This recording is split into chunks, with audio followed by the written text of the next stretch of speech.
Hey guys, I think we're live. Are we live? Let's make sure before we get going. I know it's like 5 minutes early, but that's okay. Let's make sure we're going live before we do anything. Thank you, brother. What's going on, Hermitcraft? What's going on, Jump Rocks? Let me make sure. Can you guys hear me okay? Are we good? You guys will save me having to go check everything out.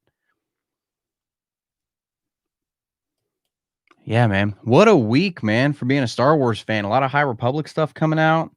You can hear you. Good. Sounds good. Awesome.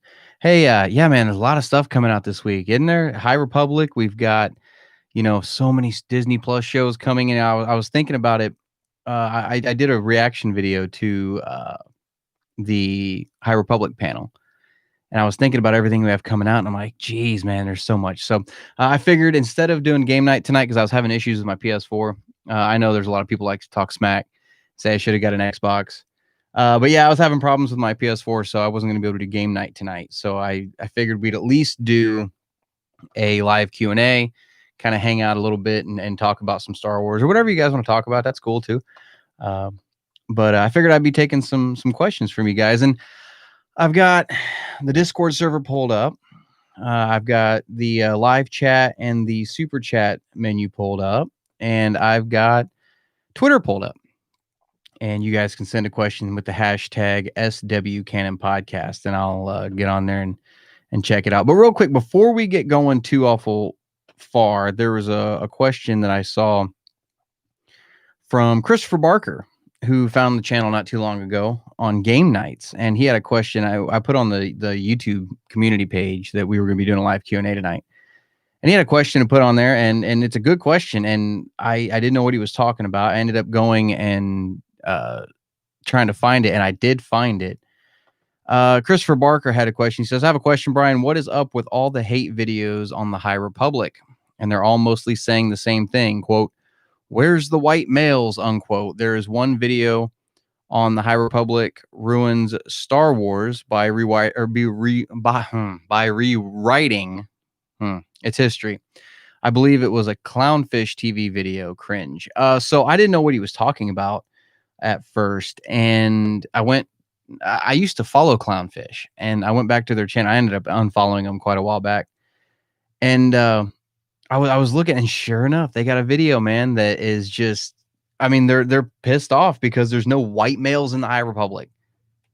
Are you serious? This is what society has diluted to at this point, is we're mad because there's no white men in the High Republic. It's a fictional galaxy. Why are we upset about stuff from a fictional galaxy? I mean, yeah, I'm not a big fan of the sequel films, but why? I don't go out of my way to make hate videos except for Heir to the Jedi. And I just, why does it matter? You're talking about a galaxy that has got thousands upon thousands of alien species, millions of planets, billions of citizens. They can move things with their mind. Why are we mad that there's no white male representation in the High Republic? Who cares? I don't care about what race somebody is or what color their skin. I don't give a crap about any of that. I just want good Star Wars storytelling. And from everything I've seen so far, High Republic is really kicking ass, man. From what I've heard, a lot of people got their hands on it today. It finally came out today. Light of the Jedi and A Test of Courage, and there was a young, like a children's book, the Great Jedi Rescue, I think is what it's called. And from what I've heard, it's awesome so far. And if you guys watched that reaction video I did with the panel, I said at the end of that, man, I really hope this is good for Lucasfilm's sake. They've got a lot riding on this, and they've put a lot of work into it, which I think shows the fact that, that they announced that they've got a 3-phase plan. They're playing the long game. This is awesome. They actually had a plan for once. So maybe we'll see what the High Republic is. But yeah, I don't know what's going on with everybody getting. Look, no matter what, there's going to be people mad that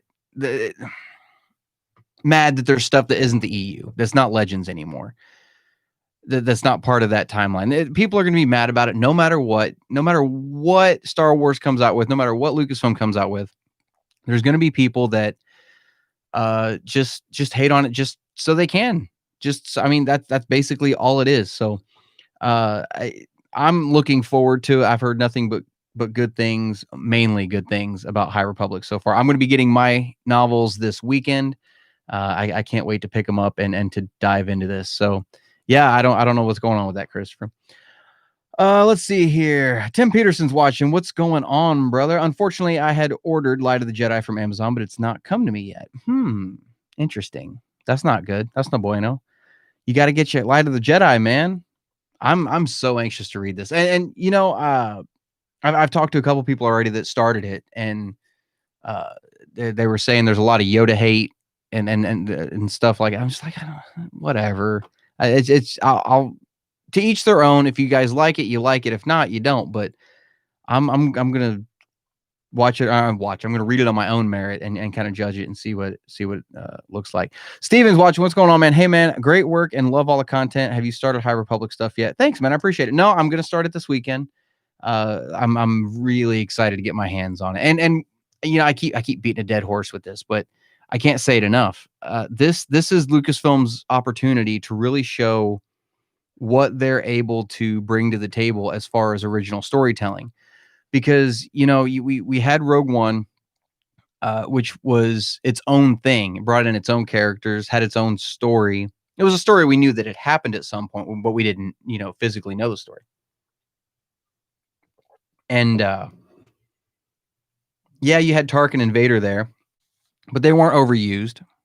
I didn't think so in Rogue One. And to me, Rogue One is the gold standard for Disney films at this point. That's the best thing that they've come out with film-wise. So for them to do an initiative like this with films, or I'm sorry, not with film, with novels and comic books, and they even said during the panel they're doing a manga and all these and these short stories and Star Wars Insiders and stuff like that. They're really hitting this thing. They're putting all their chips on High Republic, and I love it. I absolutely love that they're doing this. And like I said, I really hope it works out for them. And this is their opportunity to really show what they can do, telling original stories and giving us new characters that have nothing to do with characters that we grew up with. You know, I think that's where I don't want to say all of the hate, but a bulk of the hate that Lucasfilm has received over the last 5 years, 6 years, 5 years, was because of the way that people felt they were treating characters they grew up with. And I think now, since they're introducing their own characters and we're all going along this ride for the first time with you, I think this is going to be awesome, man. I hope to God it's going to be great. I can't wait to start reading this stuff. And I keep seeing a lot of people ask, which one should you read first, A Test of Courage or Light of the Jedi? I think, I remember, I haven't read it yet, so I don't know this, but from what I've gathered, they're happening simultaneously. That's just from what I've gathered. But every publication, every announcement, everything has said that they're starting it with Light of the Jedi. So I would start with Light of the Jedi and then read A Test of Courage, and go for there. So yeah, I can't wait to get on there and hop on. Let's see here. Where was I, man? I already lost where I'm at. Tim Peterson, will Heir to the Jedi always be last in your novel ranking? I hope so. I hope they don't come out with something worse than Heir to the Jedi, in my opinion. I hope everything is good from now on. I've got it. I don't know if you guys can see it. It's right here. I've got it on my Canon shelf. I don't like it. I wish it wasn't up there, but there's been a couple of novels that have come along that were really close to dethroning it. I mean, like really, really close to dethroning it. Last Shot by Daniel Jose Older. I wasn't a huge fan of Last Shot. The villain was cool. The villain was basically what saved that book and didn't put it at the bottom for me. And Most Wanted, basically anything that came out around that Solo kind of era in the form of novels, I wasn't a huge fan of. But yeah, I hope it's always I hope it stays there. The day something comes out that is so bad that it dethrones Heir to the Jedi, man, I'm making a video just for that alone, just based on how bad that book is. Or, you know, I hope, man, my hope is that it stays there and that Lucasfilm knows not to publish anything that crappy. again, yeah, I hate that book. And don't get me wrong, I know there's people out there that love that book, and some people are like, it's all right. That's cool. I'm glad you guys liked it. I'm glad those people enjoyed it. I'm glad they got a good Star Wars story out of it. Just did not do it for me, man. I hate God. Um, let's see here. Kyler's watching. What's going on, Kyler? I've heard that the Del Rey book was phenomenal, and the other one was about a 7 or 8. No, okay, cool. Yeah, no, I haven't heard anything. I hadn't heard anything about A Test of Courage yet. That's encouraging. And I can't wait to get my hands on Light of the Jedi. That seems that like that's the big thing right now is this High Republic. And I really think Lucasfilm's really throwing all their chips onto it. I think this is going to be the future, even though it's the past. It's going to be the future of the Star Wars galaxy for us moving forward. I really think so. Let's see. One Cheeto's watching. What's going on, brother? Have you started reading Light of the Jedi? I'm just starting, but it's really good. Haven't started it yet, man. I'm really jealous you guys are getting this before me. It fell on an off week for me, so I got to wait till I get paid to pick it up. Steven says I'm currently doing an entire Canon run through, so I won't get it for a while. Plus, I just got let go because of COVID. So I have to stay spoiler free for a while. Man, that sucks. I'm sorry to hear that. That sucks, man. About the COVID thing. Yeah, I've seen a lot of people talking about wanting to go through the entire Star Wars canon this year. And a lot of people on TikTok talking about a lot of how did I say that right? A lot of people on TikTok talking about it. Yeah, sorry. Wanting to put this schedule together to go through the entire year of Star Wars canon, everything like that. And if they can pull it off, man, more power to them. I can't. I don't. It's taken us 5 years to read all this stuff so far, and you really got to be dedicated to really putting in hours a day to get through this. So yeah, there's a lot to it. I know, honest to God, if you're going through the entire canon, Heir to the Jedi, you guys got me stuck on Heir to the Jedi. Light of the Jedi, and some of the other High Republic stuff, I think would be a good thing to kind of hold off until the end because it's its own thing. You know what I mean? It's not attached to anything else by any means at all. Let's see. Steven says, "Is Air the worst of all the canon material?" In my opinion, yes. That's just my opinion. I know there, like I said, there's people out there that like Heir to the Jedi and didn't mind it that much. For me, that is the absolute scrape in the bottom of that is the book that the barrel sits on to keep it off the floor to make sure water damage doesn't get on the barrel. That book, that book, man, there's certain things in the book that happen that really just it's the final nails in the coffin. And it's stuff like, at one point, Luke walks in on an alien who's pleasuring himself. There's a female pilot in the book that basically he's just trying to get laid by the entire time. Leia's basically sent Luke on a mission to kind of scope out a rebel base. It happens immediately after A New Hope. And he's got this rebel pilot with him, this female rebel pilot that he's just, she, farm boy, grew up on the desert, hasn't really seen a lot of women. And then this woman comes along, oh crap. And even Leia's getting kind of jealous, which, right. So, I mean, they don't know it at the time, but we do. God. So it's a rough book to get through. It's followed immediately on the timeline by Weapon of a Jedi, which was a huge improvement. But Heir to the Jedi was grandfathered into the canon. It was supposed to be a Legends book, which speaks volumes about Legends if you really want to, if you really want to go there. I think they did a Leia book, a Han book, and then this Luke book. And because it was in the middle of publication when the Slate White happened, they just kind of grandfathered it in and tweaked a couple things and said, yeah, we'll roll with it. And I mean, if they struck it from canon today, I wouldn't cry. I wouldn't even waste the match to burn the book. If that tells you anything, can't stand that book. Steven says, I already have my schedule and everything planned out. Nice. Right on. Hermitcraft. My biggest issue is finding the novels and comics. Is finding them. So I'm assuming you're talking about physical issues or hardback versions of them. Is that what you're talking about? Kyler says, I think the third phase will be like MCU Phase 3, the best and biggest content wise.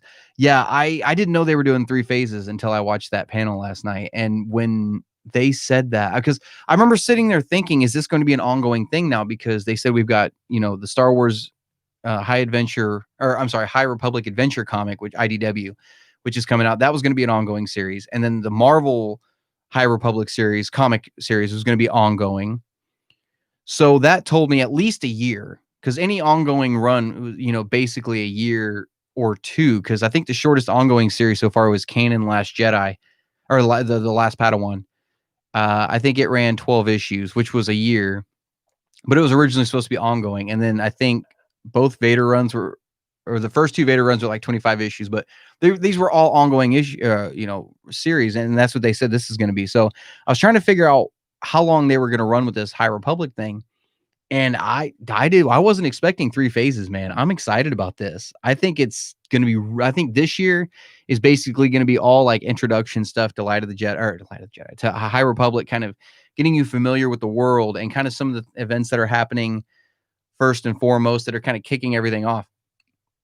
And I think next year when they hit phase 2, I think it's going to get dark. And I think I want it to get dark. I want it to get so dark. I want a new version, not a new version. I want a new element of Star Wars that is just, should kids be reading this kind of thing, So I'm hoping, I hope by the time they get to phase 3, I hope everything has really worked out in their favor. And I hope everything, and there's probably going to be a couple of things that come out. You're like, oh, it wasn't the greatest, but so what? I mean, even the MCU's got a couple of rotten eggs in it. Well, I don't even want to go as far as say rotten eggs. It's got a couple of things that nobody's really a big fan of. Thor: The Dark World, Iron Man 2. There's a lot of, I want to say there's a couple of pieces in there that people are like, they could have done without that.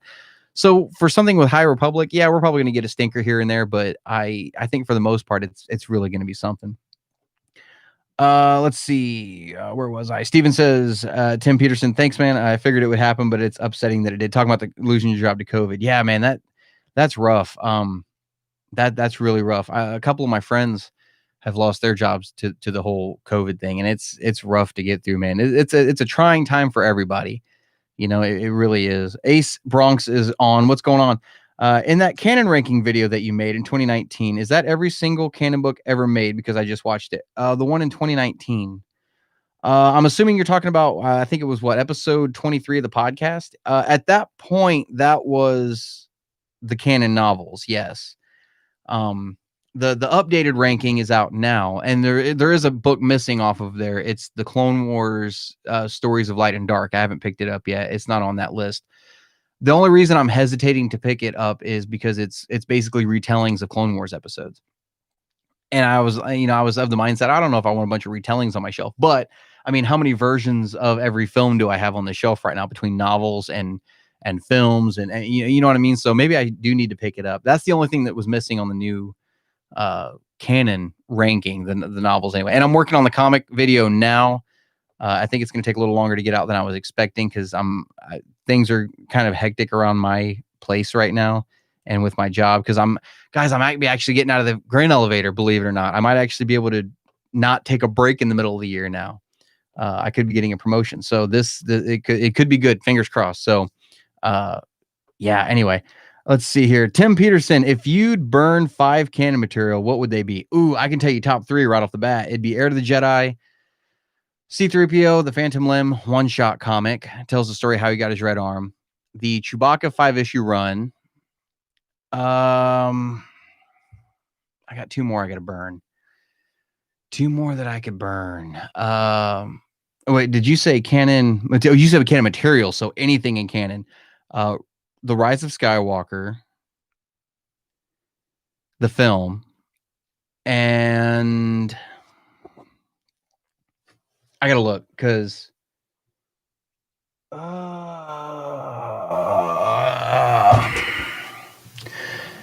I'm gonna go Most Wanted.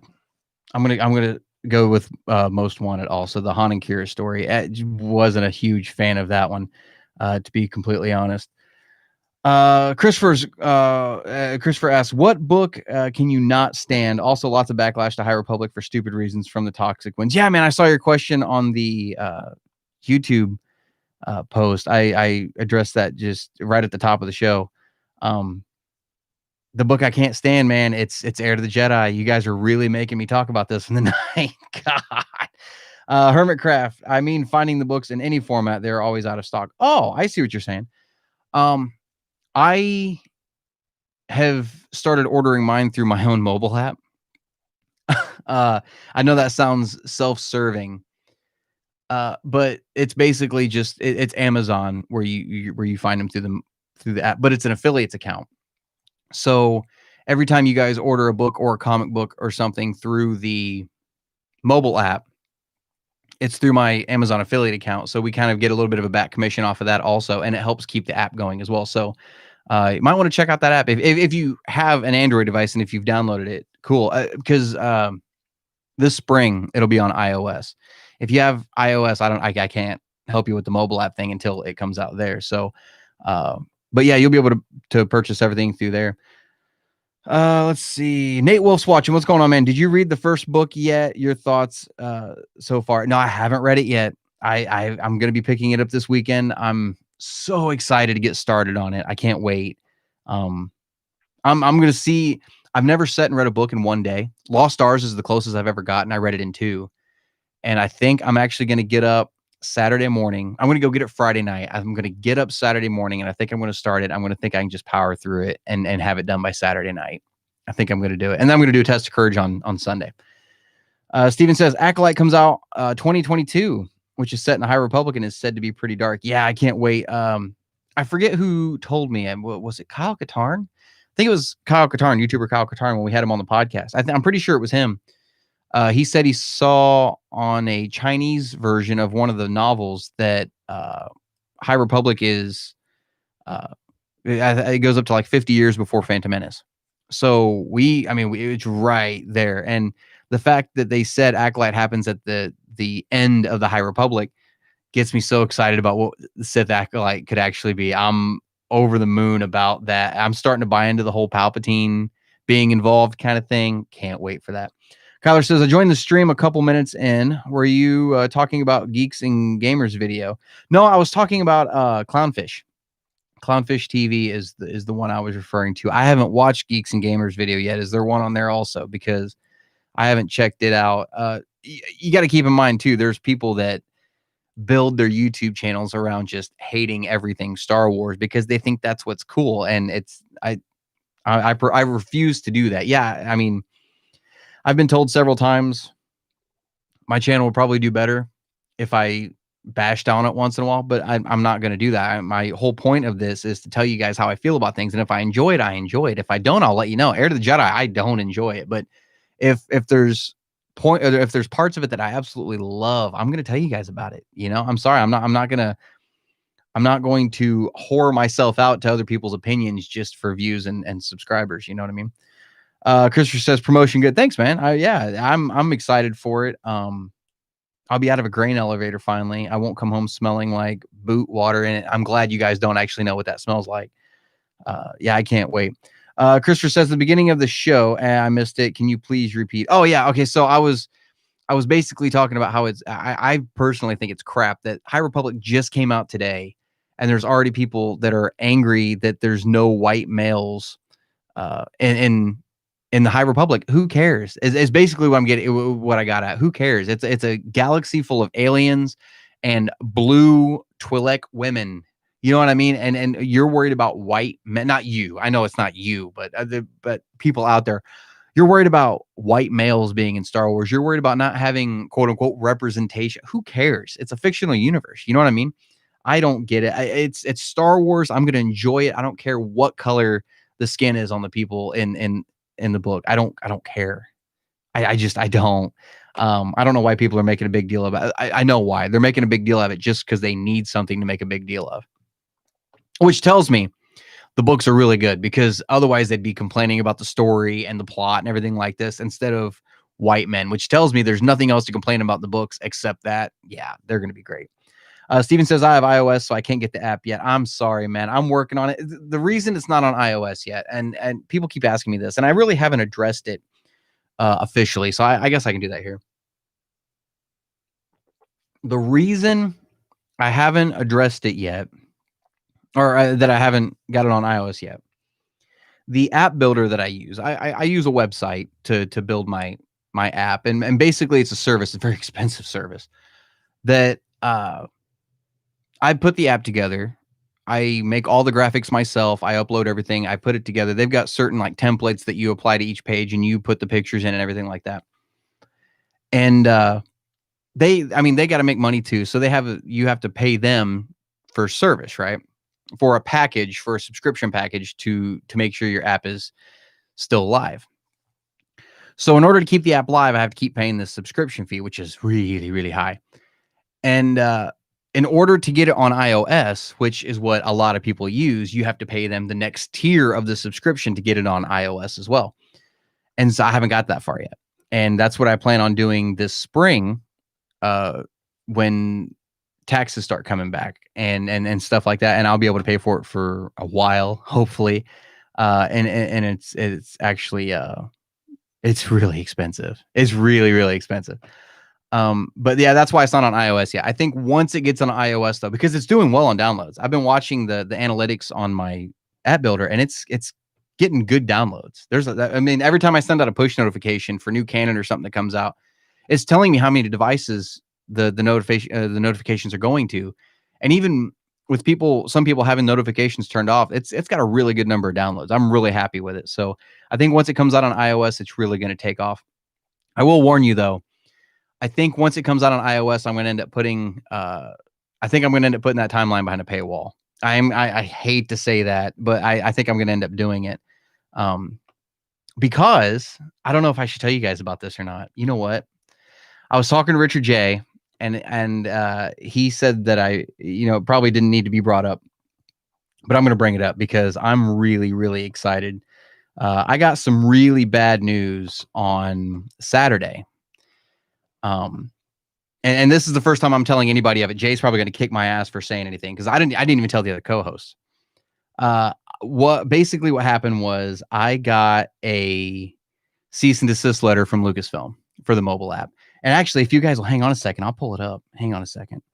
Let me, I got to find what folder I put it in. I will actually read you the letter. I can't put it on the screen because I don't have my encoder pulled up, but I can at least read you the letter. And cease and desist letter right here. And then, and I'll tell you how it went from there. So this is what the cease and desist letter actually said. And I was shocked that I got this. I couldn't believe it. I'm still shocked. And this is what it says. It says via email, Star Wars Canon Library at gmail.com and US mail. It's dated December 30th, 2020. It says Brian Wayne Miller, mobile content developer. Oh, I just realized I told you guys my middle name. I didn't even mean to do that. Star Wars Canon Library. It's got my address. It says unauthorized use by Star Wars Canon Library of Lucasfilm Limited, LLC, intellectual property. It says, Dear Mr. Miller, I'm writing on behalf of Lucasfilm Limited, LLC, Lucasfilm. Through unofficial channels, we have discovered Star Wars Canon Library's mobile application, Star Wars Canon Library mobile app. Upon reviewing the related social media pages and websites and or public statements regarding Star Wars Canon Library's development of a mobile application to showcase Star Wars publications and productions, and notwithstanding Star Wars Canon Library's affection and enthusiasm for the Star Wars franchise, we must object to any unlicensed use of Lucasfilm's intellectual property. Star Wars Canon Library's current use of Lucasfilm IP on its mobile application is without our authorization and is infringing. Star Wars Canon Library must take immediate steps to remove all use of Lucasfilm's intellectual property, including but not limited to Star Wars copyrights, trademarks, characters, artwork, images, and logos, and desist from any further use. Paragraph 1. Paragraph 2. Lucasfilm is the exclusive owner of all intellectual property rights in and to the Star Wars major motion pictures, games, books, comic books, and any other Star Wars content. As such, and due to the quality of the application, Star Wars Canon Library's continued use of Lucasfilm's intellectual property and references to Star Wars canon books, comic books, and other productions is misleading to the public and is likely to create confusion as to whether it is affiliated with Lucasfilm.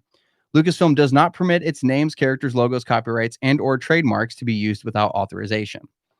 Please provide written confirmation on by January 13th, 2021 that Star Wars Canon Library 1 has removed all Lucasfilm intellectual property from the Star Wars Canon Library mobile app. 2 will cease and desist all development of the Star Wars Canon Library mobile app. and will destroy all assets, coding, and materials related to that project. And 3, will not use any Lucasfilm intellectual property in the development of any future mobile applications. This letter is not intended to be fully a full recitation and goes some legal mumbo jumbo, and then it's signed. I got that on Saturday, and I was having a rough day after that. I was having a bad day, and I could not believe that I had gotten this. So I started. Hang on, I got to figure out where I was at here. Hang on a second. Here we go. I started thinking about it, and I was like, no. I'm pretty sure I can beat this because I'm not making any money off this app yet or anything like that. I'm pretty sure I can beat this. So I sent them a response back. Hang on a second. If you guys have the app, you probably noticed that there's a disclaimer on the app now. I think it's still in my, I think it's still in here. It is. Oh no, that's that letter. I want what I sent back. So I sent them an email back, and this is what it said. Hang on, I'll pull it up and read it for you, because I was told I was too strong with my response. And then I was also told, no, I think that was pretty good. So here's what my response was. I sent back, to whom it may concern. My name is Brian Miller, host of the Star Wars Canon podcast and developer of the Star Wars Canon Library mobile app. I am writing to you in response to your cease and desist letter dated December 30th, 2020, concerning said mobile app. Upon reviewing United States copyright law, as well as the Freedom and Innovation Revitalizing United States Entrepreneur Act of 2007, it is pretty cut and dry that this mobile app falls perfectly into compliance with the Fair Use Act. This mobile app has not made a single penny and is completely nonprofit. When I applied for a license in August of 2020, I was met with a response telling me any commercial use of Lucasfilm IP would be at a minimum inappropriate. There's been no commercial use of Lucasfilm IP on this end of the mobile app, therefore no inappropriate actions. It seems the only real legal concern Lucasfilm has with this fan-made project is that it could possibly be confused with an official mobile app, none of which actually exist. So to curb any confusion, a disclaimer has been attached to the mobile app, setting the record straight. I have attached it. I have attached to this email the response I received concerning licensing, as well as the disclaimer I have added to the mobile app in several places. Thank you for reaching out concerning these matters, and I look forward to continuing my mission of helping fans navigate your ever-expanding universe. Thank you for your time. Sincerely, Brian Miller, host of the Star Wars Canon podcast. That's what I sent back. And then what I received back, I got the response today. It was a retraction letter. I got a retraction letter from him, and I was shocked, dude. I couldn't believe it. It had the same header and everything. It was dated today. It says, "Dear Mr. Miller, I'm writing on behalf of Lucasfilm. I've received Star Wars Canon Library's response concerning the cease and desist letter sent on December 30th, 2020.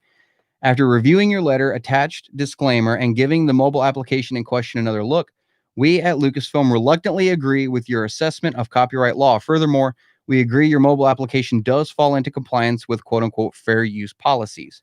Therefore, we are issuing a full retraction of the cease and desist dated December 30th, 2020.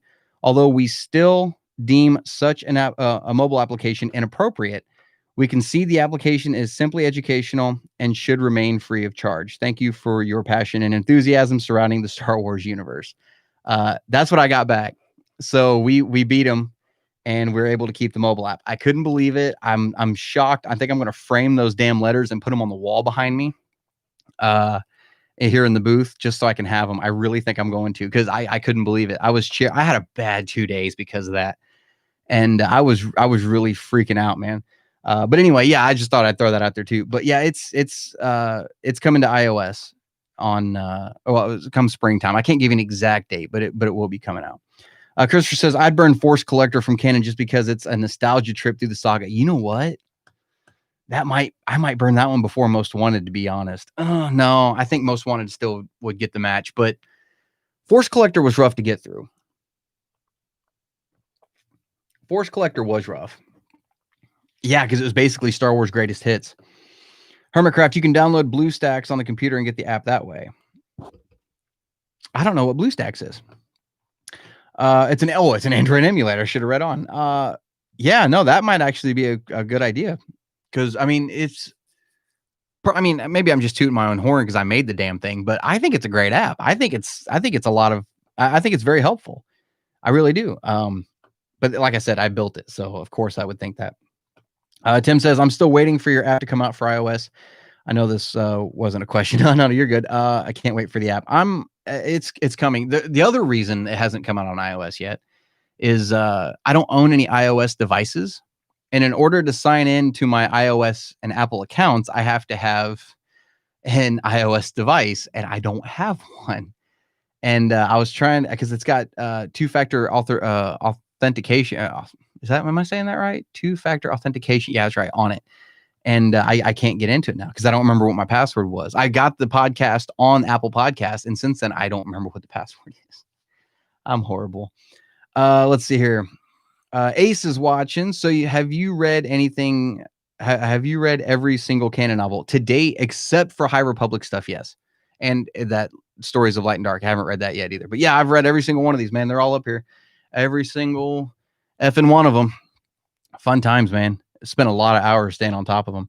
Have you read the High Republic books? Not yet. It's coming this weekend. Lost Stars just arrived at my house. It's my first Star Wars book I'm going to read. What do you suggest I read after? Oh, man. Lost Stars is like gold standard novel. Top of the list. After that, Bloodline, Claudia Gray. Same author.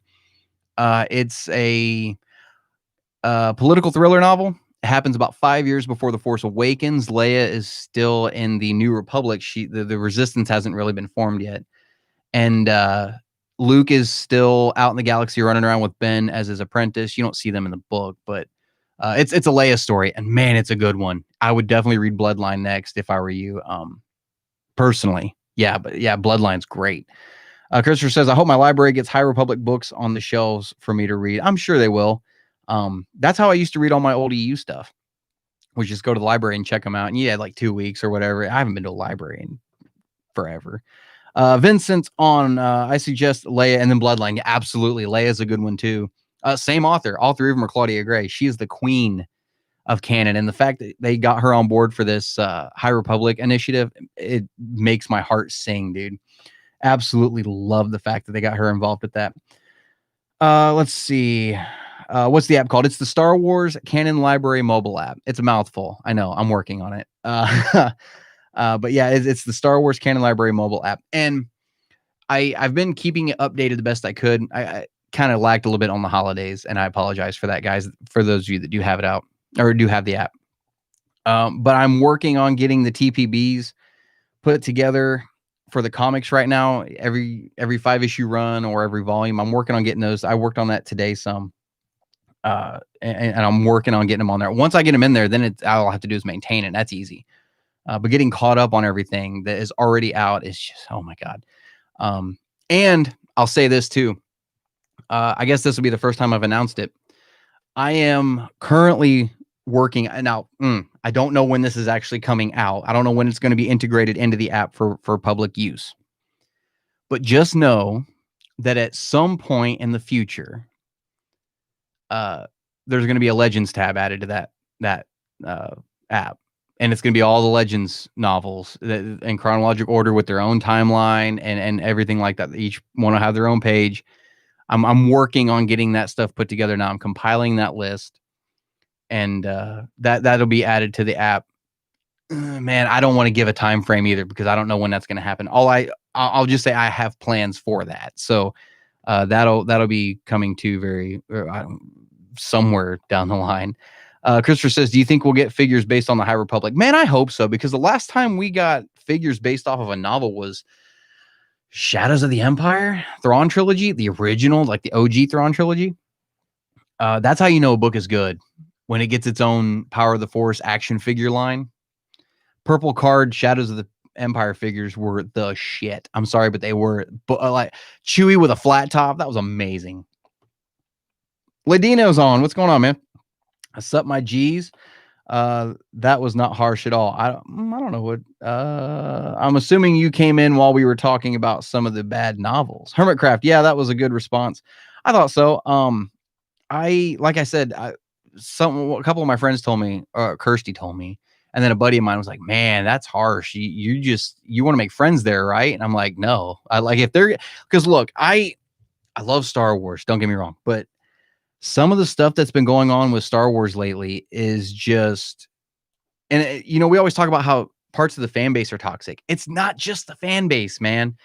Some of it is right there at Lucasfilm too. And I know you guys know what I'm referring to with the Star Wars theory thing with Pablo. I know that's what I'm talking about. Between that and trying to bully somebody into taking down a mobile app that's not even making any money, and then backing down as fast as you did. Do I even want to work for a company like that, to be completely honest? That's just, that's what he said. He said, you're not making any friends there. I'm like, well, I'm not out to make friends, man. I don't like being accused of stuff I don't do, and I don't like being threatened with legal action when I did nothing wrong. You know what I'm saying? So, yeah, I thought that was a good, firm response. I did throw a little sass in there because that's what Obi-Wan would have done. And I knew they couldn't touch me legally. I just knew it. Let's see here. Ethan's on. What's going on, man? Yo, what's up, my guy? How's it going, brother? Christopher says hooray for Brian. Sound effects is on. What's going on? That must have been scary. I felt sad just listening to that first letter. Yeah, no, because I was working on the mobile app when I got that letter. When I saw it, because I went and checked some of the email stuff. The app got taken down off the store for like a week because it didn't comply with one of Google's policies. And I was like, well, how does it not? So I was trying to get it back online. And just as it came back online, I got the letter. And I got the email saying, hey, the app is back on the store. And right above it was an email. It was just a blank email with an attachment that said cease and desist letter. I was like, what in the Star Wars Canon Library cease and desist letter? I was like, what in the hell? And it was from a Lucasfilm email address. And I downloaded it and I started reading it. And I cried. I'm not going to lie. I'm not even ashamed to admit it, man. I cried. I had tears leave my eyes because I called Kirsty in there and I was trying to read it to her without choking up because, you know, I've worked so hard on this thing, and I'm the only person that's done anything on the mobile app. And I'm not accusing anybody of not doing anything, but I'm the guy that's built it from the ground up. I sat here on my home computer and made that thing in my spare time, in between trying to make videos and doing the podcast and everything. And for 3 years, I worked on that thing, and to finally get it live and it's starting to get in some good downloads, to finally have that. And then for Lucasfilm to come through and send a letter like that, man, it shattered me. And I ended up shutting the computer down, stopped working on everything for a while. Kirsty was like, let's go get out of the house. Let's go get something to eat. And I was like, all right, cool. So I went and met up with my friend Kyle and his wife and their kids. And we went out to eat, trying to get my mind off it. By the time I came home, and you can ask Kirsty too. I was at a point where if this was getting ready to happen, I was going to be done completely with Star Wars, with Lucasfilm, I was about to be completely finished. If they were going to do this to somebody, I'm a little guy in the community, and you were going to do this to the smallest of guys, bottom of the totem pole. You were going to do this. I was devastated, man. And then when I got that letter today, the more I thought about it, the more pissed off I got. And then that kind of translated into the response letter and making the disclaimer. And then when I got their response today, I screamed. I was so happy, dude. It was great. Ace says, can you suggest some good Legends books to read? Yes, Darth Bane trilogy. That is my go-to for Legends right off the bat. It's Darth Bane Rule of Two, and Darth Bane Dynasty of Power. Great trilogy. Absolutely amazing trilogy. There's no reason those can't be canon. If they made them canon today, they'd be on the shelf in a heartbeat. I love Darth Bane. Amazing books from the get-go. They're really, really good, man. If you haven't read those, check them out. Obviously the cookie cutter answer is the OG Thrawn trilogy. Shadows of the Empire is good. Of course, these are big names in Legends. Some of the smaller names in Legends, things that people don't read a whole lot. Some people weren't fans of Darksaber. But I really liked Darksaber. That was a really good Legends book. Now, it's not talking about the Darksaber, like the Mandalorian Darksaber. Basically, that story was after Return of the Jedi, the Hutts got their hands on the plans for the Death Star, and they built another Death Star minus all of the decking and the barracks and everything. It was mainly just the gun. And when it fired, it looked like a dark lightsaber firing. Cool book. I really, really dug Darksaber. I know a lot of people out there weren't fans of it, but I loved it. Ladino, is it bad that I cried when Luke returned in Mando? No, not at all. so I haven't talked about Mando a whole lot on this channel yet because I haven't had an opportunity to. We shut the podcast down for the holidays, which we should be coming back here in the next week or two. And I talked about Mando on my buddy's Mandalorian after show. That was the way with Mark Tolley and Melissa Truth Miller. And yeah, dude, that whole the season finale of Mandalorian will go down in Star Wars history. Cause I mean, we were sitting there and before we watched it, I told Kirsty, I'm like, I know the Jedi is going to show up. And she said, well, who do you think it's going to be? And I was like, man, part of me really wants to say Ezra. At the time, I didn't know, right? I really wanted to say Ezra Bridger because that made a lot of sense with it being Dave Filoni being attached to it. We've seen Ahsoka and everything like that. But the only reason I had pause was because I was like, no, man, I don't think so, because I'm pretty sure the Ahsoka series is going to be them looking for Ezra. And so I was like, man, I don't know who I don't. And she was like, what about Luke? And I'm like, no, Luke's too big of a name. Luke's too big of a name to pop up in a TV show. And I was like, I don't think it's going to be Luke. And then I just kept trying to rack my brain as to who it could be. Then Cal Kestis started getting thrown around in my household, before the episode was over. But we got to that point where the X-Wing pops out of hyperspace. It's spoiler alert for anybody who hasn't seen it yet. I don't know why you're watching a Star Wars Canon YouTube channel if you haven't watched the last episode of Mandalorian 2-3 weeks ago. So you've been warned. When that X-Wing pops out of hyperspace and Kara makes that comment about one X-Wing, we're saved. I thought it was going to be the fleet showing up moment where it cut back to space and all these ships start coming out of hyperspace. But then in an instant, I was sitting there thinking, well, why would they all just show up for one Star Cruiser full of dark troopers? You see what I'm saying? Like, and then as the ship pulled in and they were trying to make contact with it, nobody said anything. I was like, wait. And Kirsty goes, is that Red 5? And I was like, no. That is not Red 5. There's no way that they're getting ready to do this. And then you saw him on the camera. And then I was like, no. It can't be Luke. It can't be, because it was a black and white screen, right? And you guys know what I'm talking about. And when he finally showed that green saber, I knew, most people knew it was him before we ever saw his face. The second they zoomed in on that lightsaber hilt with the gloved hand, the hilt was basically seeing his face. That was the dead giveaway that it was Luke. I lost my damn mind. I was holding my son, jumping up and down in the living room, screaming, and he was terrified. He had no idea what was going on. He didn't know why his dad was just losing his mind. And yeah, dude, because I even tweeted out afterwards.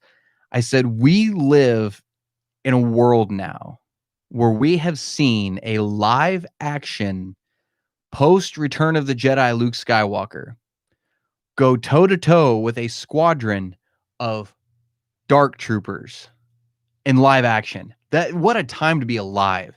Those dark troopers were freaking amazing. They were terrifying.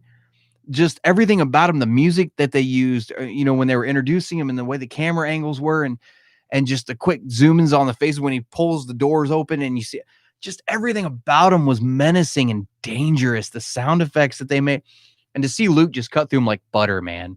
Absolutely amazing. Yeah, no, it's not bad that you cried when Luke popped in. I completely get it. I will never bash you for that, brother. I promise you. Ethan K is on. What's going on, man? About halfway through Ahsoka, but I'm not a huge fan. I'm pausing it to read High Republic stuff. What'd you think of Ahsoka? I get where you're coming from with Ahsoka. And you say you're pausing it. Are you listening to the audiobook? Or are you reading it? I'm assuming you're reading it, or audiobook. I enjoyed Ahsoka. I read it when it first came out. So, that kind of changes some people's perspective on some of these novels, is if you read them when they first came out or after the fact, because at the time, a lot of these novels were coming out because there was other stuff coming out at the same time, and it was kind of a themed release thing. But Ahsoka, I enjoyed. It was, I just really liked the character Ahsoka. So I was anxious to see what happened to her after Clone Wars, because we hadn't had season 7 yet. And seeing the flashbacks to what happened with her and Rex and Order 66 and all this stuff, I really enjoyed it. That was the novel that first introduced the color changing kyber crystals, and I wasn't a big fan of that. But for the most part, I enjoyed the Ahsoka novel. It's not top of my list by any means, but I did enjoy it. It's not the bottom of the list either. So it was an all right read for me. I read it in 3-4 days. It was all right. Christopher says Force Collector could have been about another Force. Well, I'm sorry, my screen out there is 4K and I've got a 1080 in here, so the letters are kind of messed up. Force Collector could have been about other Force users outside of Luke's Academy. What a waste. Yeah, no. It could have been. Force Collector. I've never done an official review on Force Collector. I kind of talked about it during the ranking video. But yeah, it was hard to get through. They really built up as to who Carr's relative was going to be that was a Jedi, and when it finally landed, it really fell flat with me because they really built it up to be something bigger, and it wasn't that big of a deal. But that's just me personally. Yeah, they could have really done some stuff with Luke's Academy. I think that'd have been amazing. Lindino says Ahsoka is awesome. Hermitcraft. Yeah, Ahsoka was my first Star Wars novel. Right on, man. Right on. It's not a bad place to start. Loved it. Yeah, not a bad place to start. Steven says Master and Apprentice was my first.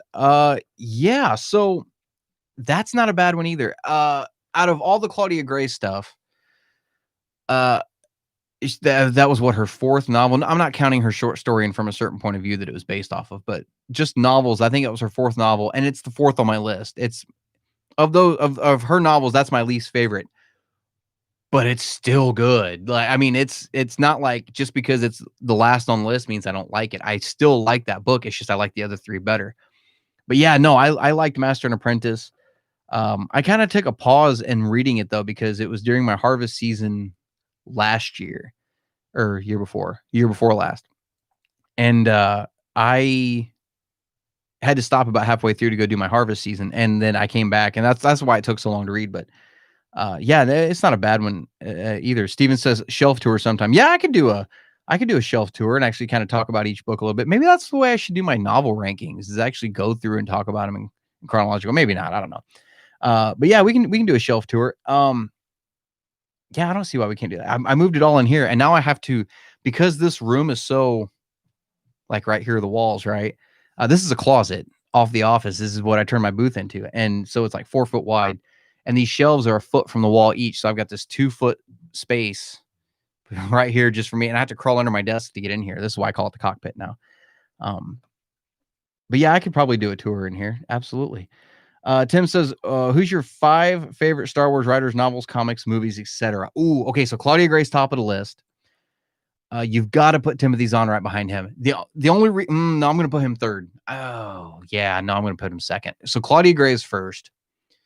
Timothy Zahn is second because I love the character Thrawn. I love what he's always done with the character Thrawn.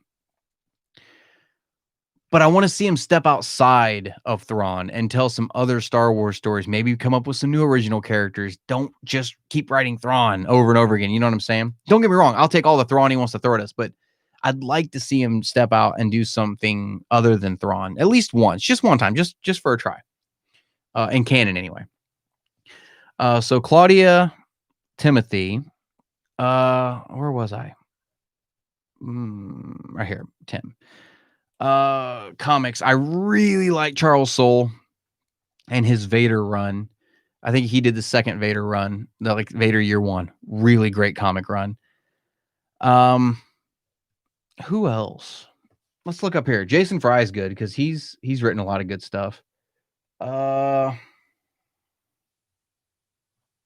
Ooh, Christy Golden. I got to put Christy Golden on that list because I think she is seriously underrated. I love Christy Golden. I wish she would write more in canon. She's written Dark Disciple and she wrote Battlefront 2 Inferno Squad. I'd really like to see her do some more. Actually, I've got her autograph. It was hanging up in here. I need to hang my autographs back up in here. But, and then movies. I'm gonna go ahead and, since I did what 2, 3 novels, a comic author. Let's do a movie. You got to go George, man. You've got to go with George Lucas. He wrote Empire Strikes Back. I mean, how do you top that? You know, so yeah, that's what I'm going to go with. I'm going to say Claudia Gray, Timothy Zahn, Charles Soule, Christy Golden, George Lucas. You got to throw the maker in there. You have to. Steven says, sorry if my question came through twice. My Wi-Fi crashed. Oh, no worries, man. Christopher says, do you own any Star Wars essential guides or encyclopedias? I do not. I've got one. It was a gift. It was the one they came out with right before Force Awakens. So it was like the first 6 films in Clone Wars. I don't, as of now, keep up with the reference material. I'm going to be adding the reference material to the mobile app as well. I've got it on my to-do list. And I need to go back and start getting them because there's a lot of details that I've learned through other mediums, through other locations about stuff in canon that I was like, well, how come I didn't know about that? And then I find out that it was in these encyclopedias and these, film visual guides. I'm like, you shouldn't have to explain, how Palpatine survived in Rise of Skywalker in a visual guide. You know what I'm saying? I mean, there should be little details in there that you're like, oh, that's kind of cool. But you shouldn't have to buy everything to know exactly what's going on. You know what I'm saying? So eventually I'm going to end up getting them and going through them. I'm going to have to spend a year just going through encyclopedias, to be honest, because the one I've got, like I said, it was just like the first 6 films in Clone Wars, and it is insane how much stuff is in that book. So yeah, I'm looking forward to it. I think if I do it, I'm also going to pick up the Art of books, like Art of Last Jedi, Art of Solo, stuff like that. So I think I'm going to get those too. They make good coffee table books. Lindina says, yeah, freaking Pablo. I got a message from Pablo Hidalgo, 3 years ago? Maybe some of you guys watching this will remember this because it was a big deal for me. We got a message from him. It was still when I was running StarWarsCanonLibrary.com. Had the timeline on there and everything like that. And got a message from Pablo through the contact us page on there talking about how it was an accurate timeline and it looked great for a fan website and all this stuff. And he threw in there, keep it up. There might be a job here for you someday and all this stuff. So like Pablo was like this huge thing for me. Like he was the guy, right? And I was like, I want to be just like this guy. And now, things have changed, obviously. But yeah, I used to really look up to Pablo Hidalgo. Really, really used to. Christopher says, don't forget to add the young adult novels to that Legends tab, like Jedi Apprentice, Galaxy of Fear. Oh, I loved Galaxy of Fear. Young Jedi Knights, Jedi Quest, etc. Yeah, absolutely. I will definitely be adding those as well. Richard J is a huge Legends guy. And so I'll probably draft him to help me put together the timeline. He's read every one of them, except I think he said, what was the one he said he didn't read? Crucible, the last one they ever released. He said that was the only one he's never read because Aftermath came out. And then that was basically, it was all Aftermath after that. Christopher says, do you think toxic Star Wars fans are encouraging bad behavior from Lucasfilm? I don't want to say they're encouraging it. I think, look, you can only take so much crap from somebody before you start to fight back. And I think because of how much crap Lucasfilm has gotten over the last 5 years since The Force Awakens release, because remember, Force Awakens was generally accepted as that was all right. There were people that were, didn't like it, but for the most part, I don't want to say universally, but for the most part, it was okay. Oh, good Star Wars movie. It's back. But there were still people just bashing. I mean, the fans bullied Kelly Marie Tran off of social media. They've bullied authors. They've bullied filmmakers. Ruin Johnson. Are you kidding me? You know what I'm saying? So, and it's not all fans. It's not even half the fans. It's a small portion of the fans that are the loudest. And yeah, I think it gets to a point, no matter how professional you try to be, I think it gets to a point where you catch so much crap that you just don't care and you snap. You know what I'm saying? And does it make it okay? No, I'm not defending Lucasfilm for doing that, but all I'm saying is I can kind of understand why. To be completely honest, I get it. I don't think they're encouraging it, but I do think that they are antagonizing it. I think they're fueling it. Yeah, I guess maybe they are encouraging. I guess that I was trying not to use the word encouraging, but yeah, I guess so. Brianna's is on. What's going on, Brianna? Fresh News 247 says, did anyone read Death Metal 7 yet? I don't know what Death Metal 7 is. The DNW had to edit and re-render my video 19 times because fuck Disney. It's a purple mess now. don't know what you're referring to. Fresh News says, I used to think I was a Star Wars fan until everything outside the movies would bore me. Well, I mean, that's everybody's entitled to their opinion, man. You know, I had a question a while back, and I think I made it its own video, if I'm not mistaken. Maybe I didn't. I don't remember. Anyway, somebody sent me a mailbag question saying that they hated everything in the new Star Wars canon. They hated everything. And it wasn't that long ago this video happened, that this question came in. And so basically I responded with, well, how do you know? Does that mean you've read everything in the new canon? And if you have hated everything so far, why are you still reading it? You know, it was one of those things. So it's not that, and I'm not saying this is what's going on with you, Fresh News. But I think for the most part, these people that really bash the new canon aren't mad at the new canon. They're mad that there is a new canon. You know what I'm saying? The fact that it even exists is what they're mad about. But however, Fresh News, you've still got all those old novels you can still read, you know, and maybe you've already read through them all, but if they're so good, go back and reread them. You know, I do think Lucasfilm needs to keep releasing Legends material. I think that would that's basically printing money. Why wouldn't you do that? You've got a market for it. You've got a fan base of that Legends stuff. Why not keep it going? You know, it's not like you have to keep anything in line with canon or anything like that. Just let people write their stories. I don't see why, you know, honestly. I don't know if I would read any of it personally. I'm a canon guy, but I don't know why they don't do that. Tim says, are you a hardcover or soft cover book guy? I'm a hardcover guy. Yeah, I'm hardcover. Because I don't know if you've seen these. I always get the books the day they come out. And I always go for the hardback versions of everything. I do have the paperback of Force Awakens also, but the only reason I bought the paperback was because there's a short story in the end of it called Bait that I couldn't get anywhere else. So I had to get the paperback. But yeah, for the most part, I get all the hardbacks. Absolutely love them. And then I think there was another one that was paperback. Where is it? Right here, Rise of the Empire. This one is and I've got Tarkin and A New Dawn up there in hardback, but this one is Tarkin, A New Dawn, and then both in one book, and then it's got 3 short stories. I bought it for the 3 short stories, and so that's why I've got this one up here also. But yeah, I always go for the hardback books. So yeah. Let's see here. The Hermitcraft. What is the book on your right with C-3PO on the side? On my right was. Oh no, this isn't a book. This is Clone Wars seasons 1 through 5. This is my collector's edition of Clone Wars box set. That's what that is. Christopher says it's Darth Bane Dynasty of Evil. That's right. Also, I'd preferred if the Darth Bane trilogy remains in Legends. Fair enough. Mixing the two canons will lead to confusion for casuals. That's fair. I don't personally, this is just me. I don't see anything in those novels though that would